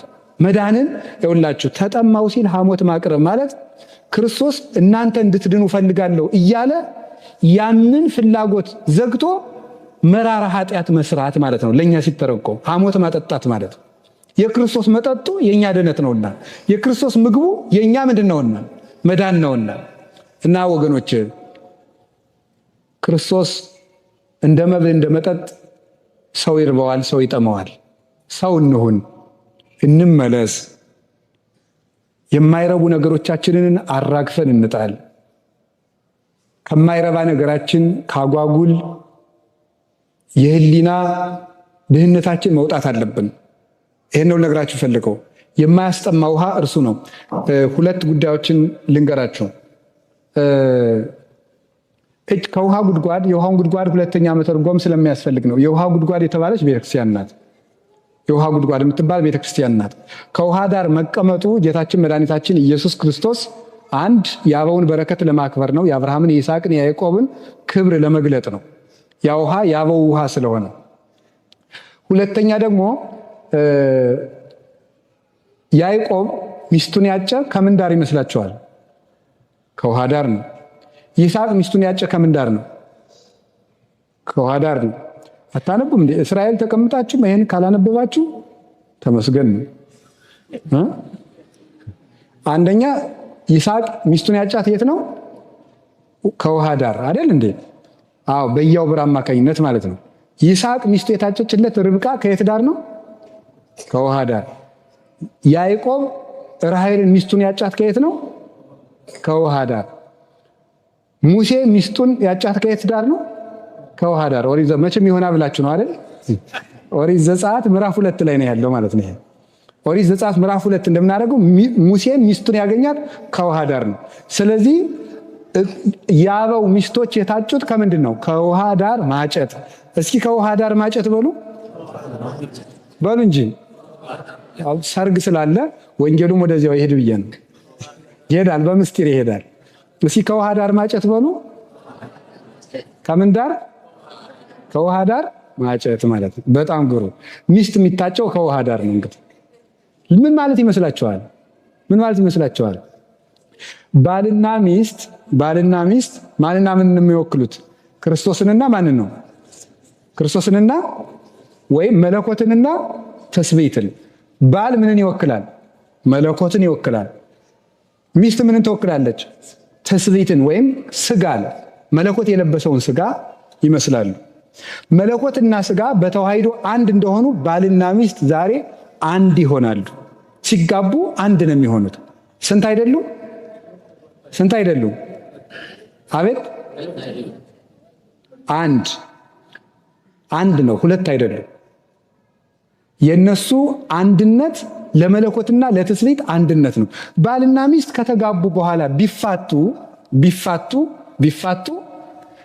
ምን እንደካዱ ይቆጠርባቸዋል? የክርስቶስን ተዋህዶ እንደካዱ ነው የሚቆጠርባቸው። ሚስትን መፍታት ወይም ባልን መፍታት ይሄን ያህል ነው። ክብሩም ይሄን ያህል ነው። ሰው ሚስቱን ማያከብራት፣ ሚስትን ባሏን የማታከብርበት ምክንያት ትዳራቸው የተዋህዶ ምሳሌ እንደሆነ ምን እያደረጉ እንደሆነ ስለማይገባቸው ነው። ማግባት ማለት የመለኮትና የትስብእትን ተዋህዶ በተግባር መግለጥ ማለት ነው። ከዚያ በኋላ የግል ገንዘብ የለም፣ አንዱ ነዋል። ሌላው ቀርቶ ያንተ እናት እንዲህ ብለው፣ ያንቺ እናት እንዲህ ብለው ራሱ አይባልም። እኛኛይቱ እናታችን እንዲህ ብለው፣ እገሊት የሚባሉ እናታችን እንዲህ ብለው። የእሷ እናት የለችም፣ የእሱ ጭምር ናት። የእሱ እናትም የለም፣ አንድ ናቸው።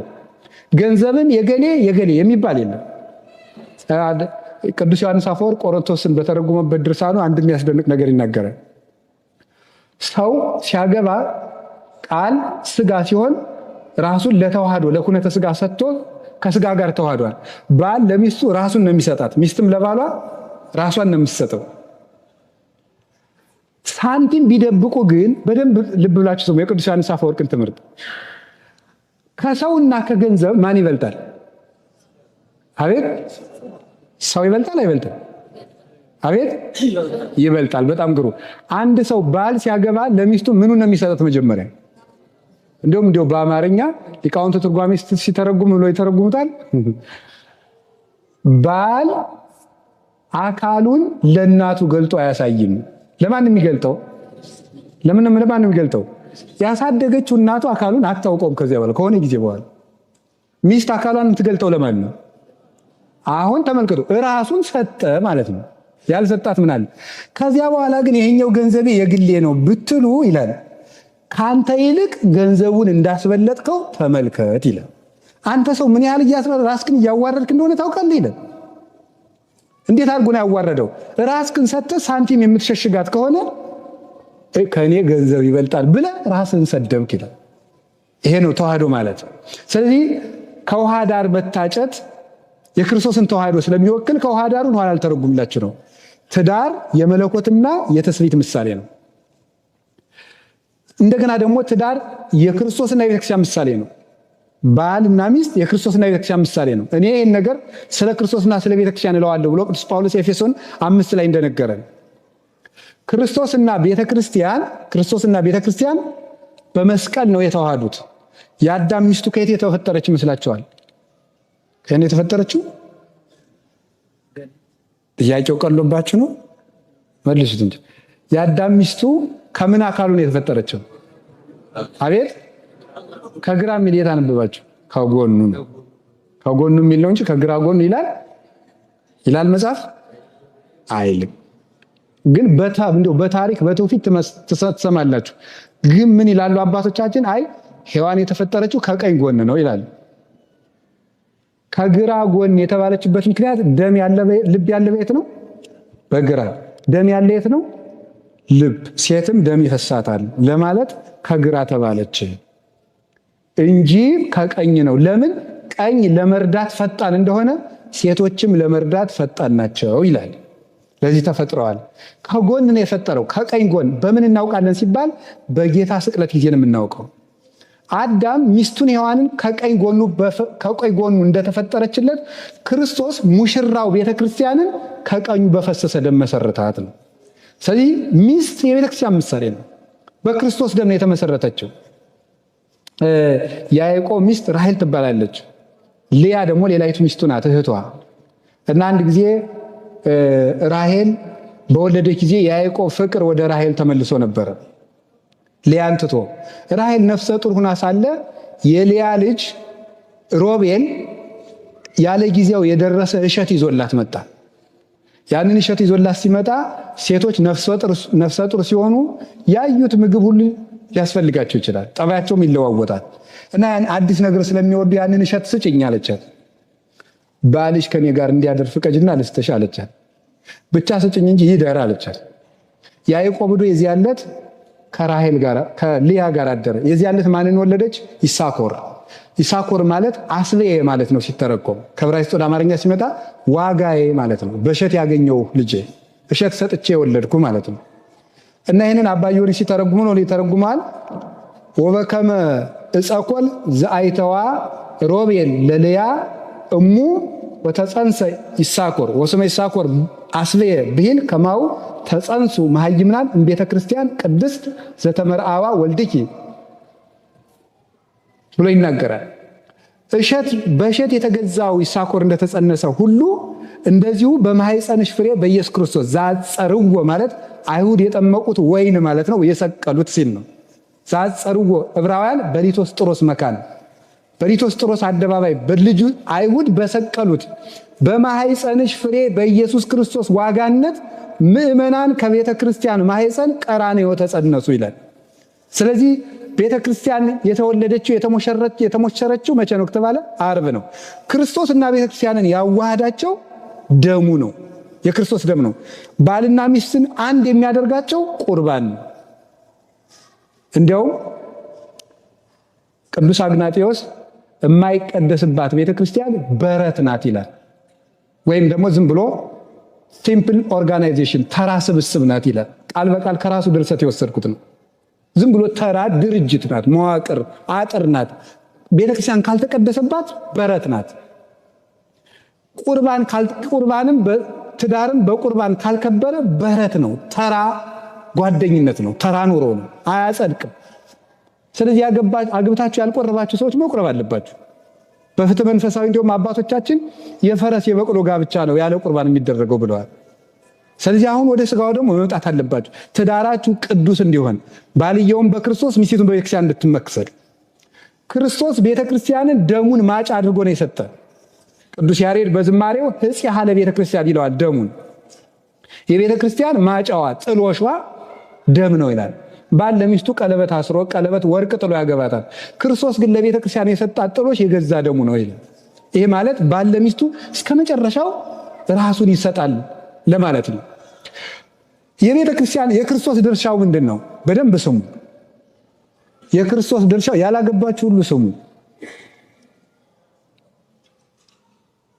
ተፋታችሁ ኋላ ሳይገባችሁ አግብታችሁ ተፋታችሁ ከምናገኛችሁ ዛሬ ብትሰሙ ይሻላል።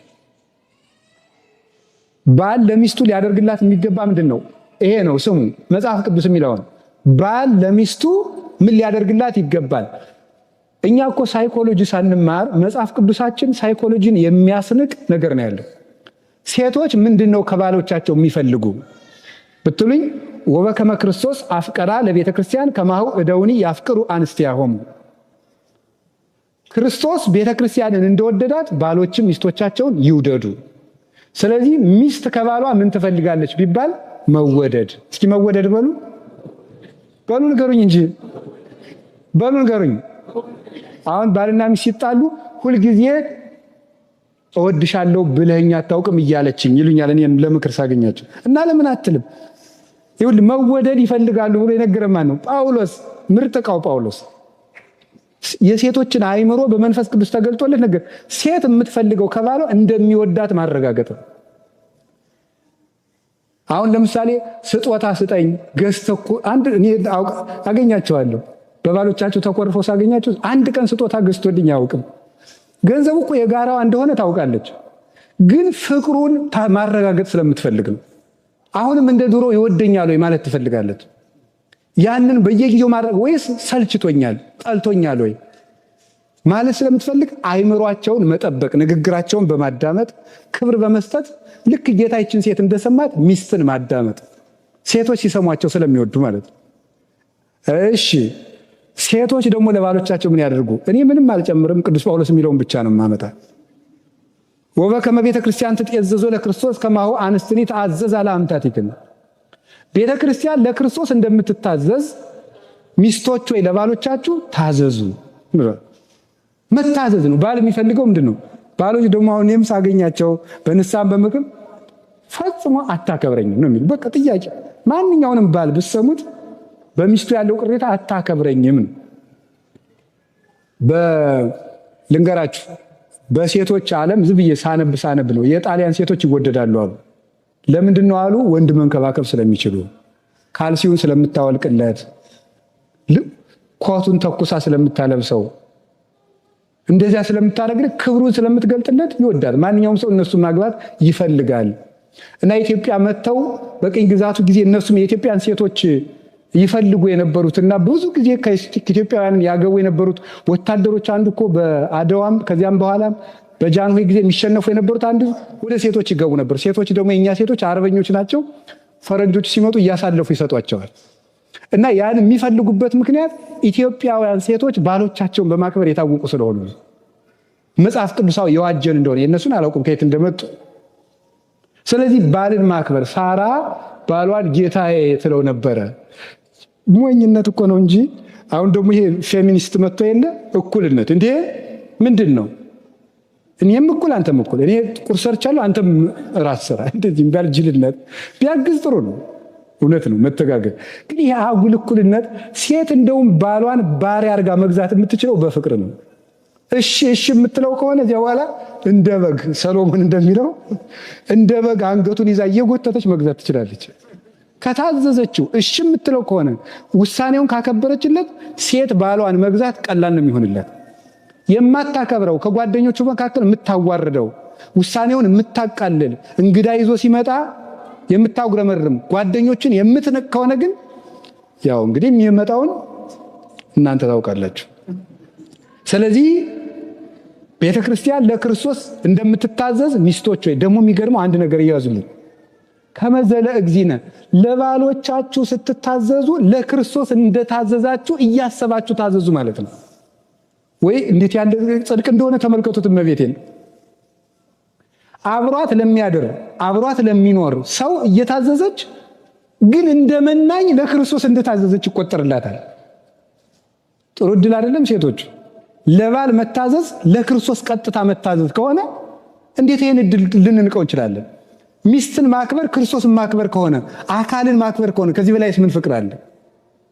እንደውም ምን ይላሉ ሊቃውንቱ ዮሐንስ አፈወርቅና ሰው ግን ለምንድነው ዘመድ የማያገባ ይልና አይ ዘመድ ነው፣ ሚስት ግን አካል ናት። ስለዚህ ሚስት አካል ስለምትሆን የምትቀርበው ከእናቱ ከአባቱ ከዘመዶች ይልቅ ሚስት ስለሆነች ሚስት ዘመድ ስለምትቀርበው ከሌላ ነው ማግባት ያለበት።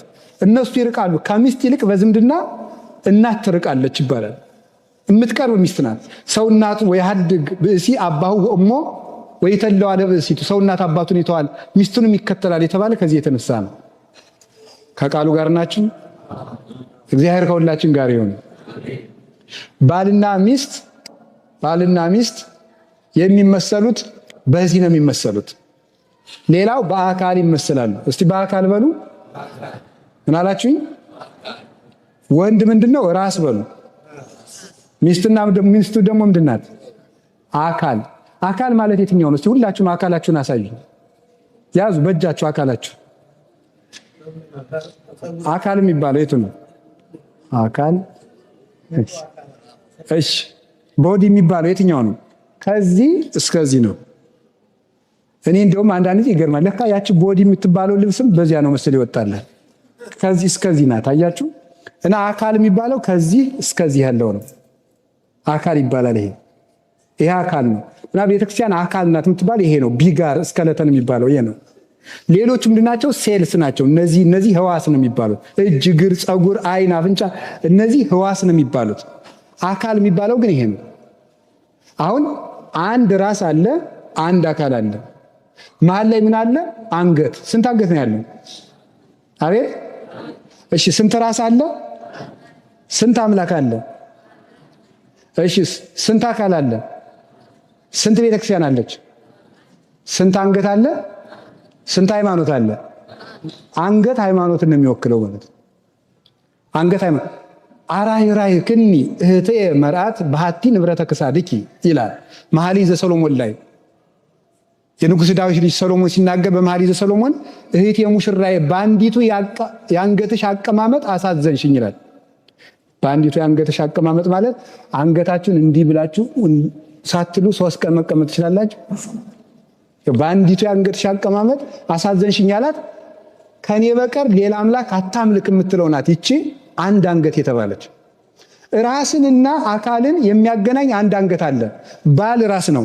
ባልና ሚስትን አዋህዶ የሚያኖራቸው ሃይማኖት ነው። እስቲ ሃይማኖት በሉ። ምን አላችሁኝ?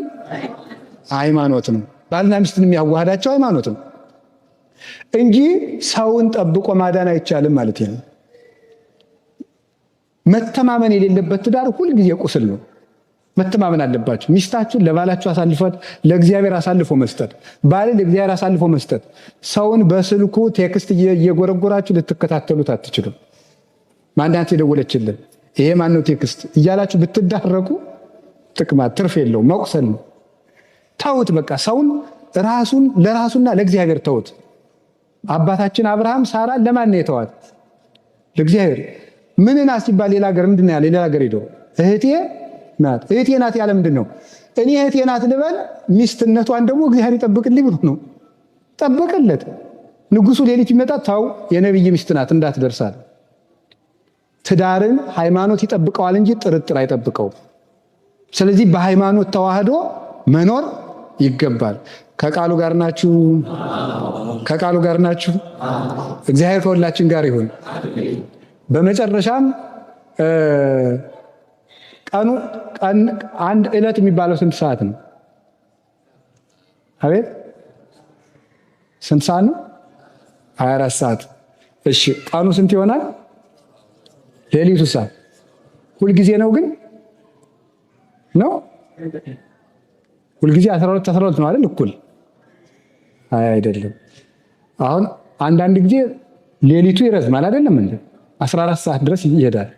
በተለይ አሜሪካ እና አውሮፓ በክረምታቸው ጊዜ ጨለማው ነው የሚረዝመው።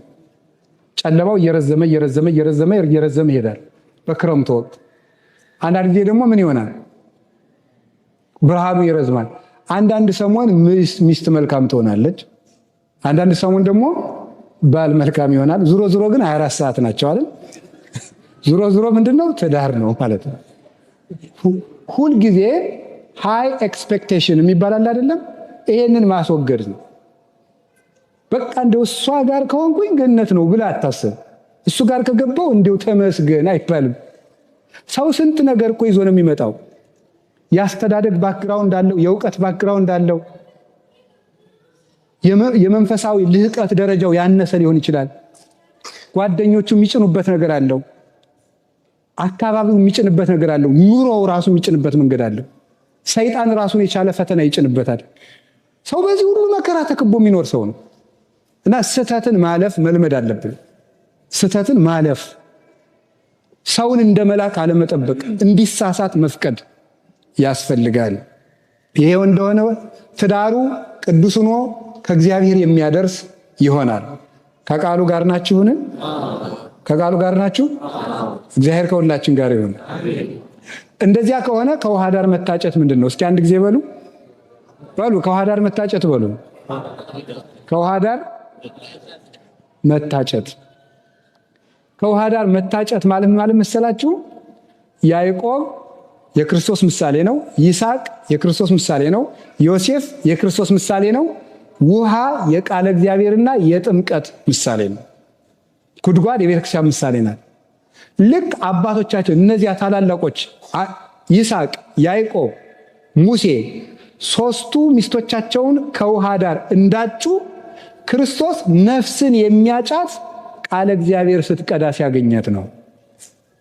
ነፍስን የሚያጫት ክርስቶስ ነፍስን የሚያጫት ከጥምቀት ውስጥ ሲያገኛት ነው። ያን ጊዜ ክርስቶስ ሙሽራ ለመሆን ትጣቻለች። ለዚህ ነው ቅዱስ ጳውሎስ ፋርኩክሙ ለኩልክሙ ለአሐዱ ምት፣ ሁላችሁንም ለአንድ ሙሽራ አጫችኋለሁ ዘውቱ ክርስቶስ፣ እርሱም ክርስቶስ ነው ይላል። ሰው ለክብር የሚታጨው ውሃ ሲቀዳ ተገኝቶ ነው። ለጵጵስና የሚታጨው ውሃ ሲቀዳ የተገኘው ነው። ውሃ ምንድን ነው? እወቁ እናንተ ቤተክርስቲያናችሁን። ቃለ እግዚአብሔር አትሉ? ውሃ ምንድን ነው? ቃለ እግዚአብሔር በሉ። ጉድጓድ ማናት? ቤተክርስቲያን። ስለዚህ ውሃ ሲቀዳ የተገኘው ለክብር ይታጫል። ቃለ እግዚአብሔር ሲቀዳ የሚገኘውን ለሹመት፣ ለክብር፣ ለቅስና፣ ለዲቁና ያጩታል። እይኩን አሐዱሂ ቀሲሰ ዘያይመረ መጻሕፍተ አምላካውያተ ወፈድፋደሰ አርባዕተ ወንጌላተ። አምላክ ወዶ ያጻፋቸውን ቅዱሳት መጻሕፍትን ያልተማረ ቅስና አይሾምም። ይልቁንም አራቱን ወንጌል እንኳን ያልተማረ ዲያቆንም እንደዚሁ። ስለዚህ ውሃ ሲቀዳ የተገኘው ነው የሚመረጠው። በጥምቀት ያጨናል፣ በቃለ እግዚአብሔር ያጨናል። እናንተንም እንደዚሁ የሚያጫችሁ አንድ በጥምቀት ተገኝታችኋል። ሁለተኛ በሕይወታችሁ ዘመን ሁሉ ቃለ እግዚአብሔር ስትቀዱ የምትኖሩ ከሆነ ክርስቶስ እንደዚህ ሴት ለሙሽርትነት ያጫችኋል። ቃለ እግዚአብሔር ሁል ጊዜ ቅዱ። ከዚያ የሕይወትን ውሃ ታገኙታላችሁ።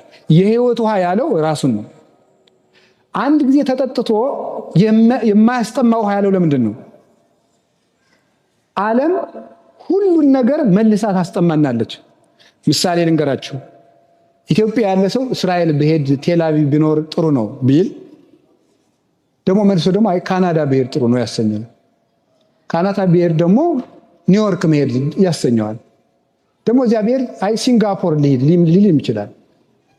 ሰው የማይለው ነገር የለም። ሰው እንደባከነ ነው የሚኖረው። ከተማ በመለወጥ ሰላም አይገኝም።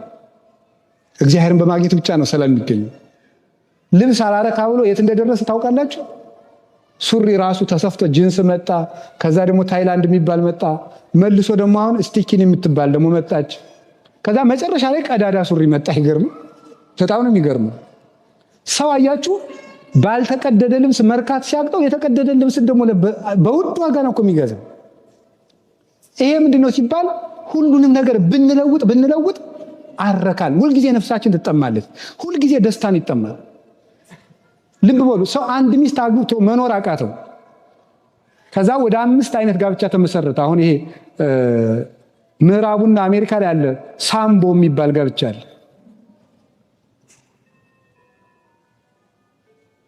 ጋብቻ ወደ ስንት ነው የደረሰው? 12 ደርሷል አይነቱ አሁን ማለት ነው። ተጋብተናል ሲል አሜሪካ ብትሄዱ በምን ልትባሉ ትችላላችሁ? እና ያ ምንድነው? ሰው በቡድን 5 ሴትና 4 ወንድ አብሮ ይጋባሉ። ሴትና ወንድ አግብቶ መርካት አቃተው አይደል? ይሄን ምን አደረገ? ከሚስቱ ውጭ ሌላ ሄደ፣ ከባሏ ውጭ ሌላ ሄደች። በዚህም ደስታ ጠፋ። ምን ተደረገ? ብዙ ሴት ብዙ ወንድ ነው ተጋባ። በዚህም ደስታ ጠፋ። ምን ተደረገ? ሴትና ሴት ተጋባ፣ ወንድና ወንድ ተጋባ። በዚህም ደስታ ጠፋ። ሰዎች እንስሳትን አገቡ። እኔ አሁን ሳነብ ነበር አንድ የታተመ ጥናታዊ ጽሑፍ ነው።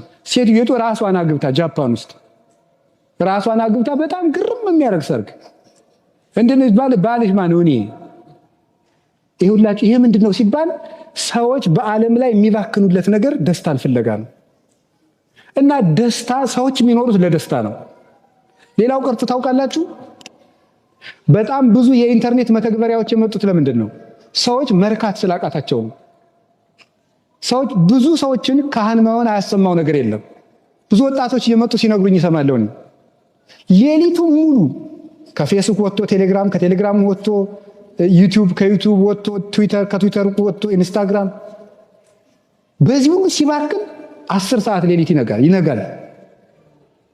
ከዚያ በኋላ እንደናወዘ ደግሞ የሚያስብበት ነገን አያስብ፣ ትናንት ትዝ አይለው፣ ዛሬ ትዝ አይለው፣ እቅድ የለው፣ የሰማይ ቤቱን አያስብ። ይሄ ሁሉ ምንድነው? ደስታ ፍለጋ ነው። እና የእግዚአብሔር ቤተሰቦች ልንገራችሁ፣ ደስታን መጥገብ ከፈለጋችሁ ያ ደስታ ክርስቶስ ነው፣ ሌላ የለም። ምንም ብትባክኑ፣ በጣም ብዙ ዘፈኖችን ስላዳመጣችሁ፣ ጭፈራ ቤት ስለሄዳችሁ ደስታን አታገኟትም። ደስታ ክርስቶስ ነው። እስመ ዘበኀቤከ የዐርፍ ነጸሮተ ኩሉ ነባብያን። የአይኳትያን መላእክት የደቂቀ አዳም ሁሉ አይን የሚያርፈው አንተን ሲያይ ነው ይላል። የሰው ልቡ የሚያርፈው ክርስቶስን ሲያይ ብቻ ነው። ምንም ነገር ብታዩ ስታዩ ትኖራላችሁ እንጂ አይናችሁ ሊጠግብ አይችልም። የምናየው ክርስቶስን ያየለት ነው። አያችሁ፣ እንደዚያ ሲል የጠገባል ሰው አልሰማችሁ? አረጋዊ ስምዖን ጌታን ታቀፋልና ምንድን ነው ያለው? ይህ የተስዕሮ ለገብርከ፣ ዛሬ ባሪያህን ታሰናብተዋል። ለምን? እስመ ርእየ አዕይንተ ያድኅኖተከ፣ አይኖቼ ማዳንህን አይተዋል። በቃ ክርስቶስን ሲያይ ይሄ ሰው ምን አለ? እድሜ በቀኛል። አንድ ሰው ሊረካ የሚችለው ክርስቶስን ሲያይ ነው። ልብ ልንገራችሁ፣ ከክርስቶስ እንዲደርስ የተፈጠረ መንገደኛ ነው። ከክርስቶስ እስከምንደርስ ድረስ ልባችን ምንም ነገር ብናቀርብለት ሊረካ አይችልም። ልብስ ለውጡለት፣ ምግብ ለውጡለት፣ ጥሩ ቤት ስሩለት፣ ጥሩ መኪና ግዙለት፣ ልባችሁ ሊያርፍ አይችልም። የሚያርፈው ክርስቶስን ስታገኙ ብቻ ነው። የህይወት ውሃ በሉ እስቲ። ምን አላችሁኝ? ምን አላችሁኝ? ስለዚህ ዘፈኑ፣ ጭፈራው፣ ይሄ አጓጉል ክህደቱ፣ ስካሩ፣ መዝናናቱ፣ ዝሙቱ፣ እንደዚህ ያለው ነገር ሁሉ የሞት ውሃ ነው። የህይወት ውሃ ክርስቶስ ነው። ቃለ እግዚአብሔር ነው። ቅዱስ ሥጋው ክቡር ደሙ ነው። ያን ውሃ ስታገኙ ልባችሁ ይረጋል። በእውከት ውስጥ በሰላም ትኖራላችሁ። ቅዱስ ዳዊት ያገኛትን ሰላም እናገኛታለን ሲል ሰምታችሁታል። ምንድን አለው? እግዚአብሔር ያፈርህ ሊተ ምንትኑ ያፈራሃኒ፣ እግዚአብሔር ምእመን አለ ህይወቴ ወምንትኑ ያደነግጸኒ፣ እመኒ ጸብአኒ ተአይን ይፈራሃኒ ልቤ። እግዚአብሔር ብርሃኔ ነው፣ ምን ያስደነግጠኛል? እግዚአብሔር የህይወቴ መታመኛዋ ነው። ከተማ እንኳን ቢከበኝ ልቤ አይደነግጥብኝም ይላል። እግዚአብሔርን ያላገኘች ነፍስ ደግሞ በቅጠል ኮሽታ ሁሉ ትደነግጣለች። ሰዎች ሁሉ ኃጢአታችንን ያወቁብን ይመስለናል። ቀድመን እኛ እንሸሻለን። ያ እንዳይሆን ክርስቶስ የህይወት ውሃ ነው። ልክ ራሱን ያጠጣ ውሃ። ዘጸማ ይምጻ ሀቤ ወይስተይ፣ የተጠማ ቢኖር ወደ እኔ ይምጣ እንዲሁ ይጠጣ። በከመ ይቤ መጽሐፍ አፍላገማ የህይወት ይውዝም ከርሱ። መጽሐፍ እንደተናገረ የህይወት ውሃ ከሆዱ ይፈልቅለታል ብሏል።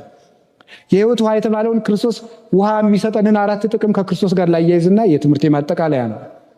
እስቲ ውሃ በሉ። ውሃ አንደኛ ደብዳቤን ይደመስሳል። እስኪ በሉ። ደብዳቤን ምን ያደርጋል? አቤት። ደብዳቤ ጽፋችሁ ውሃ ውስጥ ብትጥሉት ምን ይላል? አቤት። ኃጢአታችን ለክርስቶስ ስንናዘዝ፣ ለንስሐ አባታችን ስንነግረው የኃጢአታችን ደብዳቤ በማን ውሃ ውስጥ ነው የሚወድቀው? በክርስቶስ ውሃነት ነው የሚወድቀው። ውሃ ውስጥ የተጣለ ደብዳቤ መልሶ እንደማይነበብ ሁሉ አንድን ኃጢአት ለካህን ከተናዘዛችሁት በኋላ መልሶ አያስጠይቃችሁም። ለምን? የሚደመስሰው የህይወት ውሃ ክርስቶስ ስለሆነ ነው። የማያስጠማ ምንድነው? አኮ ግብር ከመሊቃነ ካህናት ዘቀዲሙ ላያቀርቡ ቀድመ በእንተ ርእሶሙ ወድኅረ በእንተ ሕዝብ። አስቀድመው ስለ ራሳቸው በኋላ ስለ ህዝቡ ዕለት ዕለት መስዋዕት እንደሚያቀርቡ እንደ ብሉይ ሊቃነ ካህናት መስዋዕት ዕለት ዕለት አያቀርቡም። ውእቱሰ ገብረ ዘንተ በምዕርሶ አርሶ፣ እርሱ ግን ራሱን አንድ ጊዜ መስዋዕት አድርጎ ባቀረበ ጊዜ ፈጽሞታልና ይላል።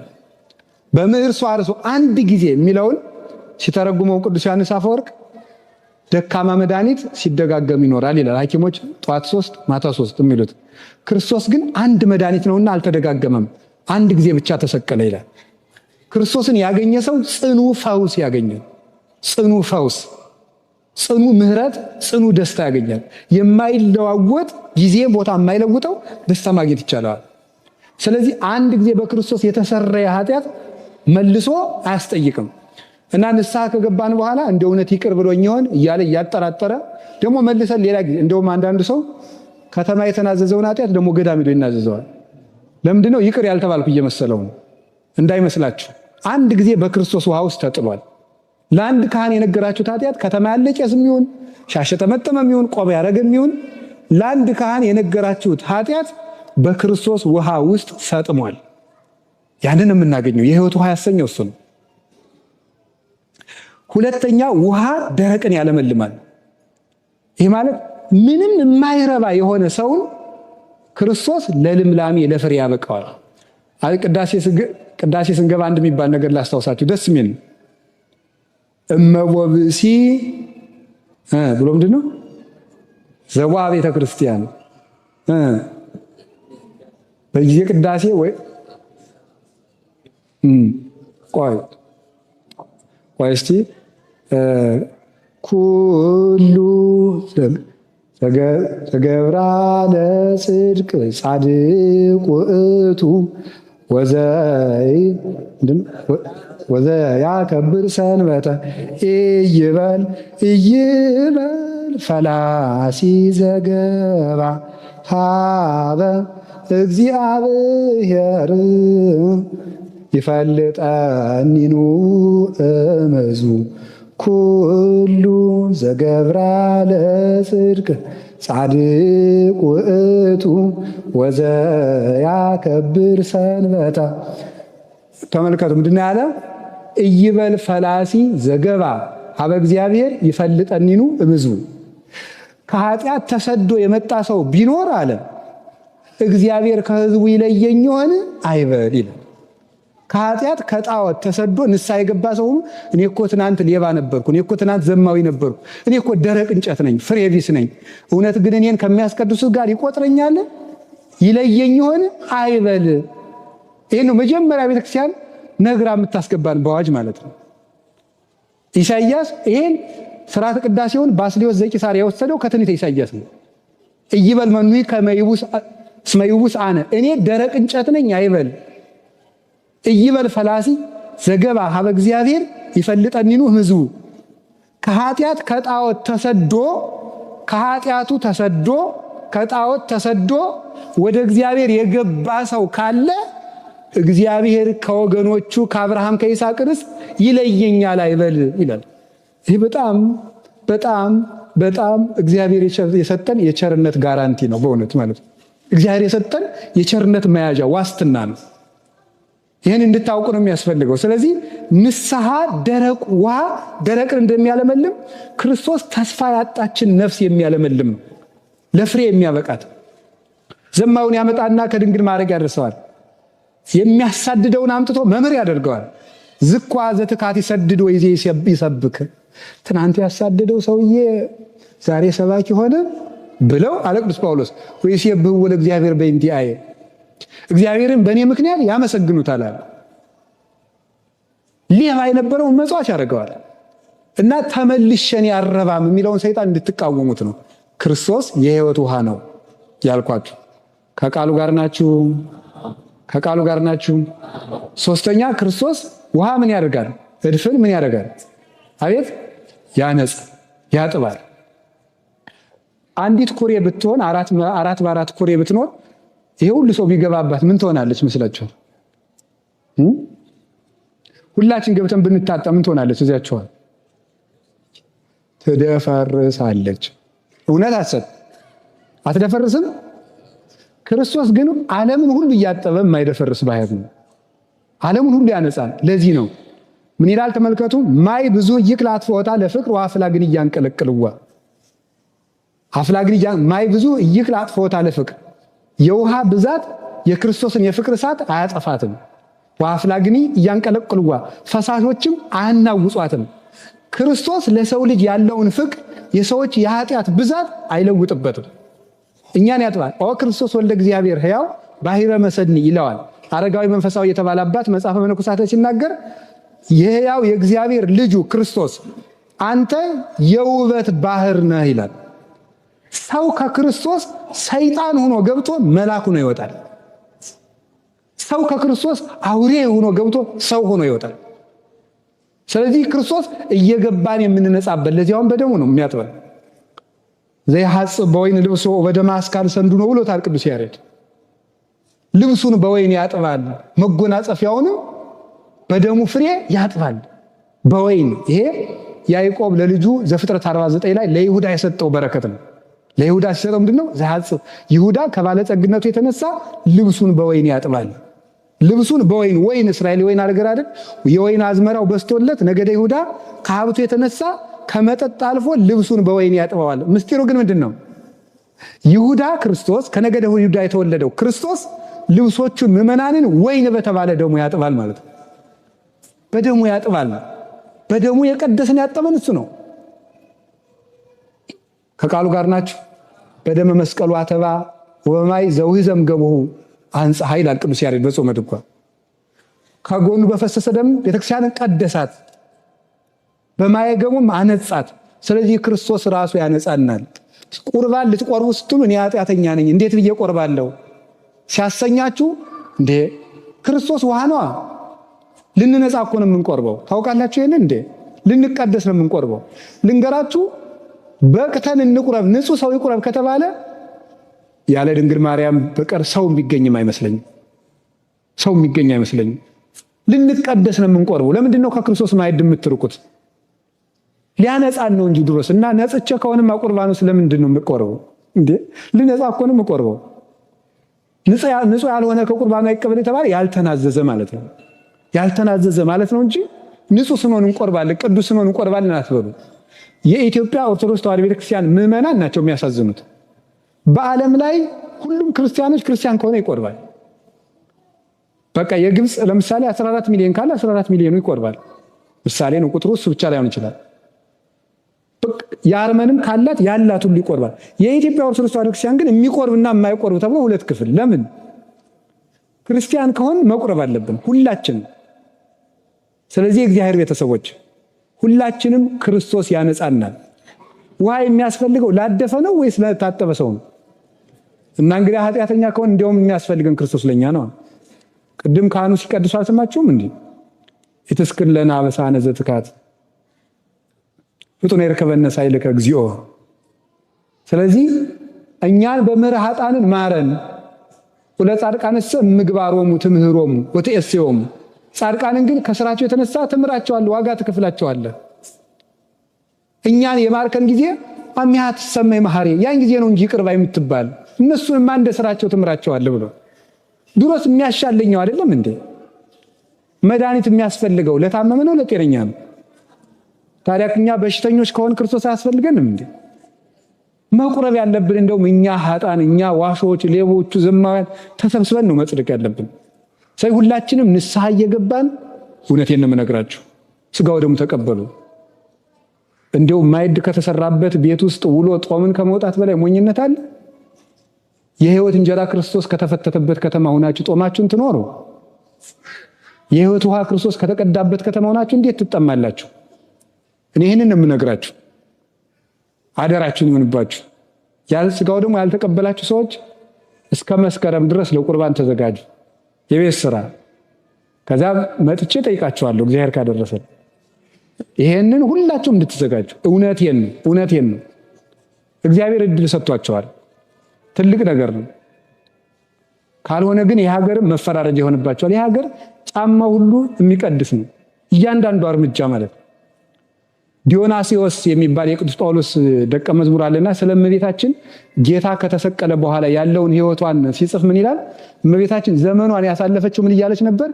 በእያንዳንዷ የኢየሩሳሌም ቦታዎች እየሄደች እዚች ላይ ልጄ እንዲህ አድርጎ ነበር እያለች ማልቀስ፣ እዚች ላይ ደግሞ ልጅ እንዲህ አድርጎ ነበር እያለች እያለቀሰች ነው የጨረሰችው። እና ኢየሩሳሌም የሚኖር ሰው በእያንዳንዷ ቦታ እየሄደ ማርያምን እየተከተለ እዚህ ላይ ጌታዬ እንዲህ አደረገ እያለ መኖር አለበት ነው የተባለው። ቢያንስ ይሄ እንኳን ባይሆንላችሁ ሰርታችሁ የምትበሉ ናችሁ፣ ቅዱሳት ቦታዎችን ከማክበር በተጨማሪ ሥጋ ወደሙን ተቀበሉ። የሕይወት ውሃ ክርስቶስን ርቃችሁ አትኑሩ። ከቃሉ ጋር ናችሁ? የመጨረሻ ውሃ ጥም ይቆርጣል። እስኪ በሉ ውሃ ምን ይቆርጣል? እንግዲህ ተምራችሁ ያላገኛችሁትን ሰላም፣ ገንዘብ ሰብስባችሁ ያላገኛችሁትን ሰላም፣ አግብታችሁም ያላገኛችሁትን ሰላም፣ ነግዳችሁም ያላገኘታችሁን ሰላም ክርስቶስ ይሰጣችኋል። እሱ እውነተኛ ሰላም ነው። እርሱን ማግኘት አለብን። ሰላም ሰጠን። መጀመሪያ ተገኝቶ ይውላችሁ ለሐዋርያት መጀመሪያ የሰጣቸው ጸጋ ምን እንደሆነ ታውቃላችሁ? የትንሣኤ ዕለት ሰላም። እስቲ ሰላም በሉ በሉ እንጂ። ካህኑ በየሰዓቱ ምንድነው ሰላም ምንድነው የሚለው? ለኩልክሙ ሰላም ከእናንተ ጋር ምን ይበል ይኑር ምስለ መንፈስከ እንደ ቃለ ይደረግልህ። እቺ ነው የምንመረቀው። እቺን ሰላም ሐዋርያት ጌታ ለሐዋርያት የትንሣኤ ዕለት የሰጣቸው ሰላም ነው። እና ወገኖች ሰላምን የሚሰጠን ክርስቶስ ነው። አሁንም ሰላምን የምናመጣት እኛ ነን። በየሰዓቱ እየተነሳ ብዙዎቹ በዚህም በኩል ይመጣሉ ይባላል። አሁን ኢትዮጵያ ከ5 ዓመት በኋላ ያልፍላታል። ኢትዮጵያ ከ3 ዓመት በኋላ ይሄ ሁሉ ድሪቶ ነው። ኢትዮጵያ ሰላም የምታገኘው እኛ ሰላም ስናገኝ ነው። ሰላማችን ደግሞ ማን ነው ወገኖች? በሉ ነው እንግዲህ ጥማችን ወደሚቆርጥልን ወደ ክርስቶስ እንምጣ። ሁላችንም ሕይወታችን እናስተካክል። ከሱ ጋር ኑሩ። ከቤተ ክርስቲያን አትለዩ። ሥጋው ደግሞ ተቀበሉ። መጽሐፍ ቅዱስ አንብቡ። ሞኝ አትሁኑ። ዘመኑ ዝም ብሎ የሚኖርበት አይደለም። እናንተ ካላወቃችሁ የእናንተ ልጆች ነገ ምን ሊሆኑ እንደሚችሉ አስታውሱ። ልጆቻችሁ ነገ በፓጋኒዝም፣ በኤቲዝም፣ በኢስላሚክ ዶክትሪን፣ በፕሮቴስታንቲዝም፣ በሴታኒዝም በዚህ ሁሉ ጥያቄ ተተብትበው ነው የሚያድጉ። ምን እንደምትመልሱላችሁ እንጃላችሁ። አታነቡማ? ምን እንደምትመልሱላቸው እስቲ ነገ ገዝታችሁ በምትሰጧቸው ስልክ ስለ ሰይጣን ይሰበካል። ስለ ሰይጣን ዝሙት አለ እዚያ ውስጥ። ያን ጊዜ እነዚህ ልጆች ማን እንደሚመልሳቸው አታነቡምና አንብቡ። በቀን አንዳንድ ምዕራፍ መጽሐፍ ቅዱስ አንብቡ። የእግዚአብሔር ቃል ሰላም ይሰጣችኋል። ኖን ማይቶት ለእግሬ ሕግ ከብርሃን ለፍኖቴ፣ ሕግህ ለእግሬ መብራት ለመንገዴም ብርሃን ነው። ስለዚህ ጌታችን ኢየሱስ ክርስቶስ የሕይወት ውሃ ነው። የሕይወት ውሃ ስለሆነ ነው ለ12ቱ ደቀ መዛሙርቱ ያንን ሕይወት ሰጣቸው። በዓለም ላይ ሕይወትን ሁሉ አፈሰሱት። ሕይወት የሆነ ኢየሱስ ክርስቶስ በዚህም ሀገር በሀገራችን በኢትዮጵያም በዓለም ላይ የተዘራውን የሞተ እሾህ ሁሉ ይንቀልልን።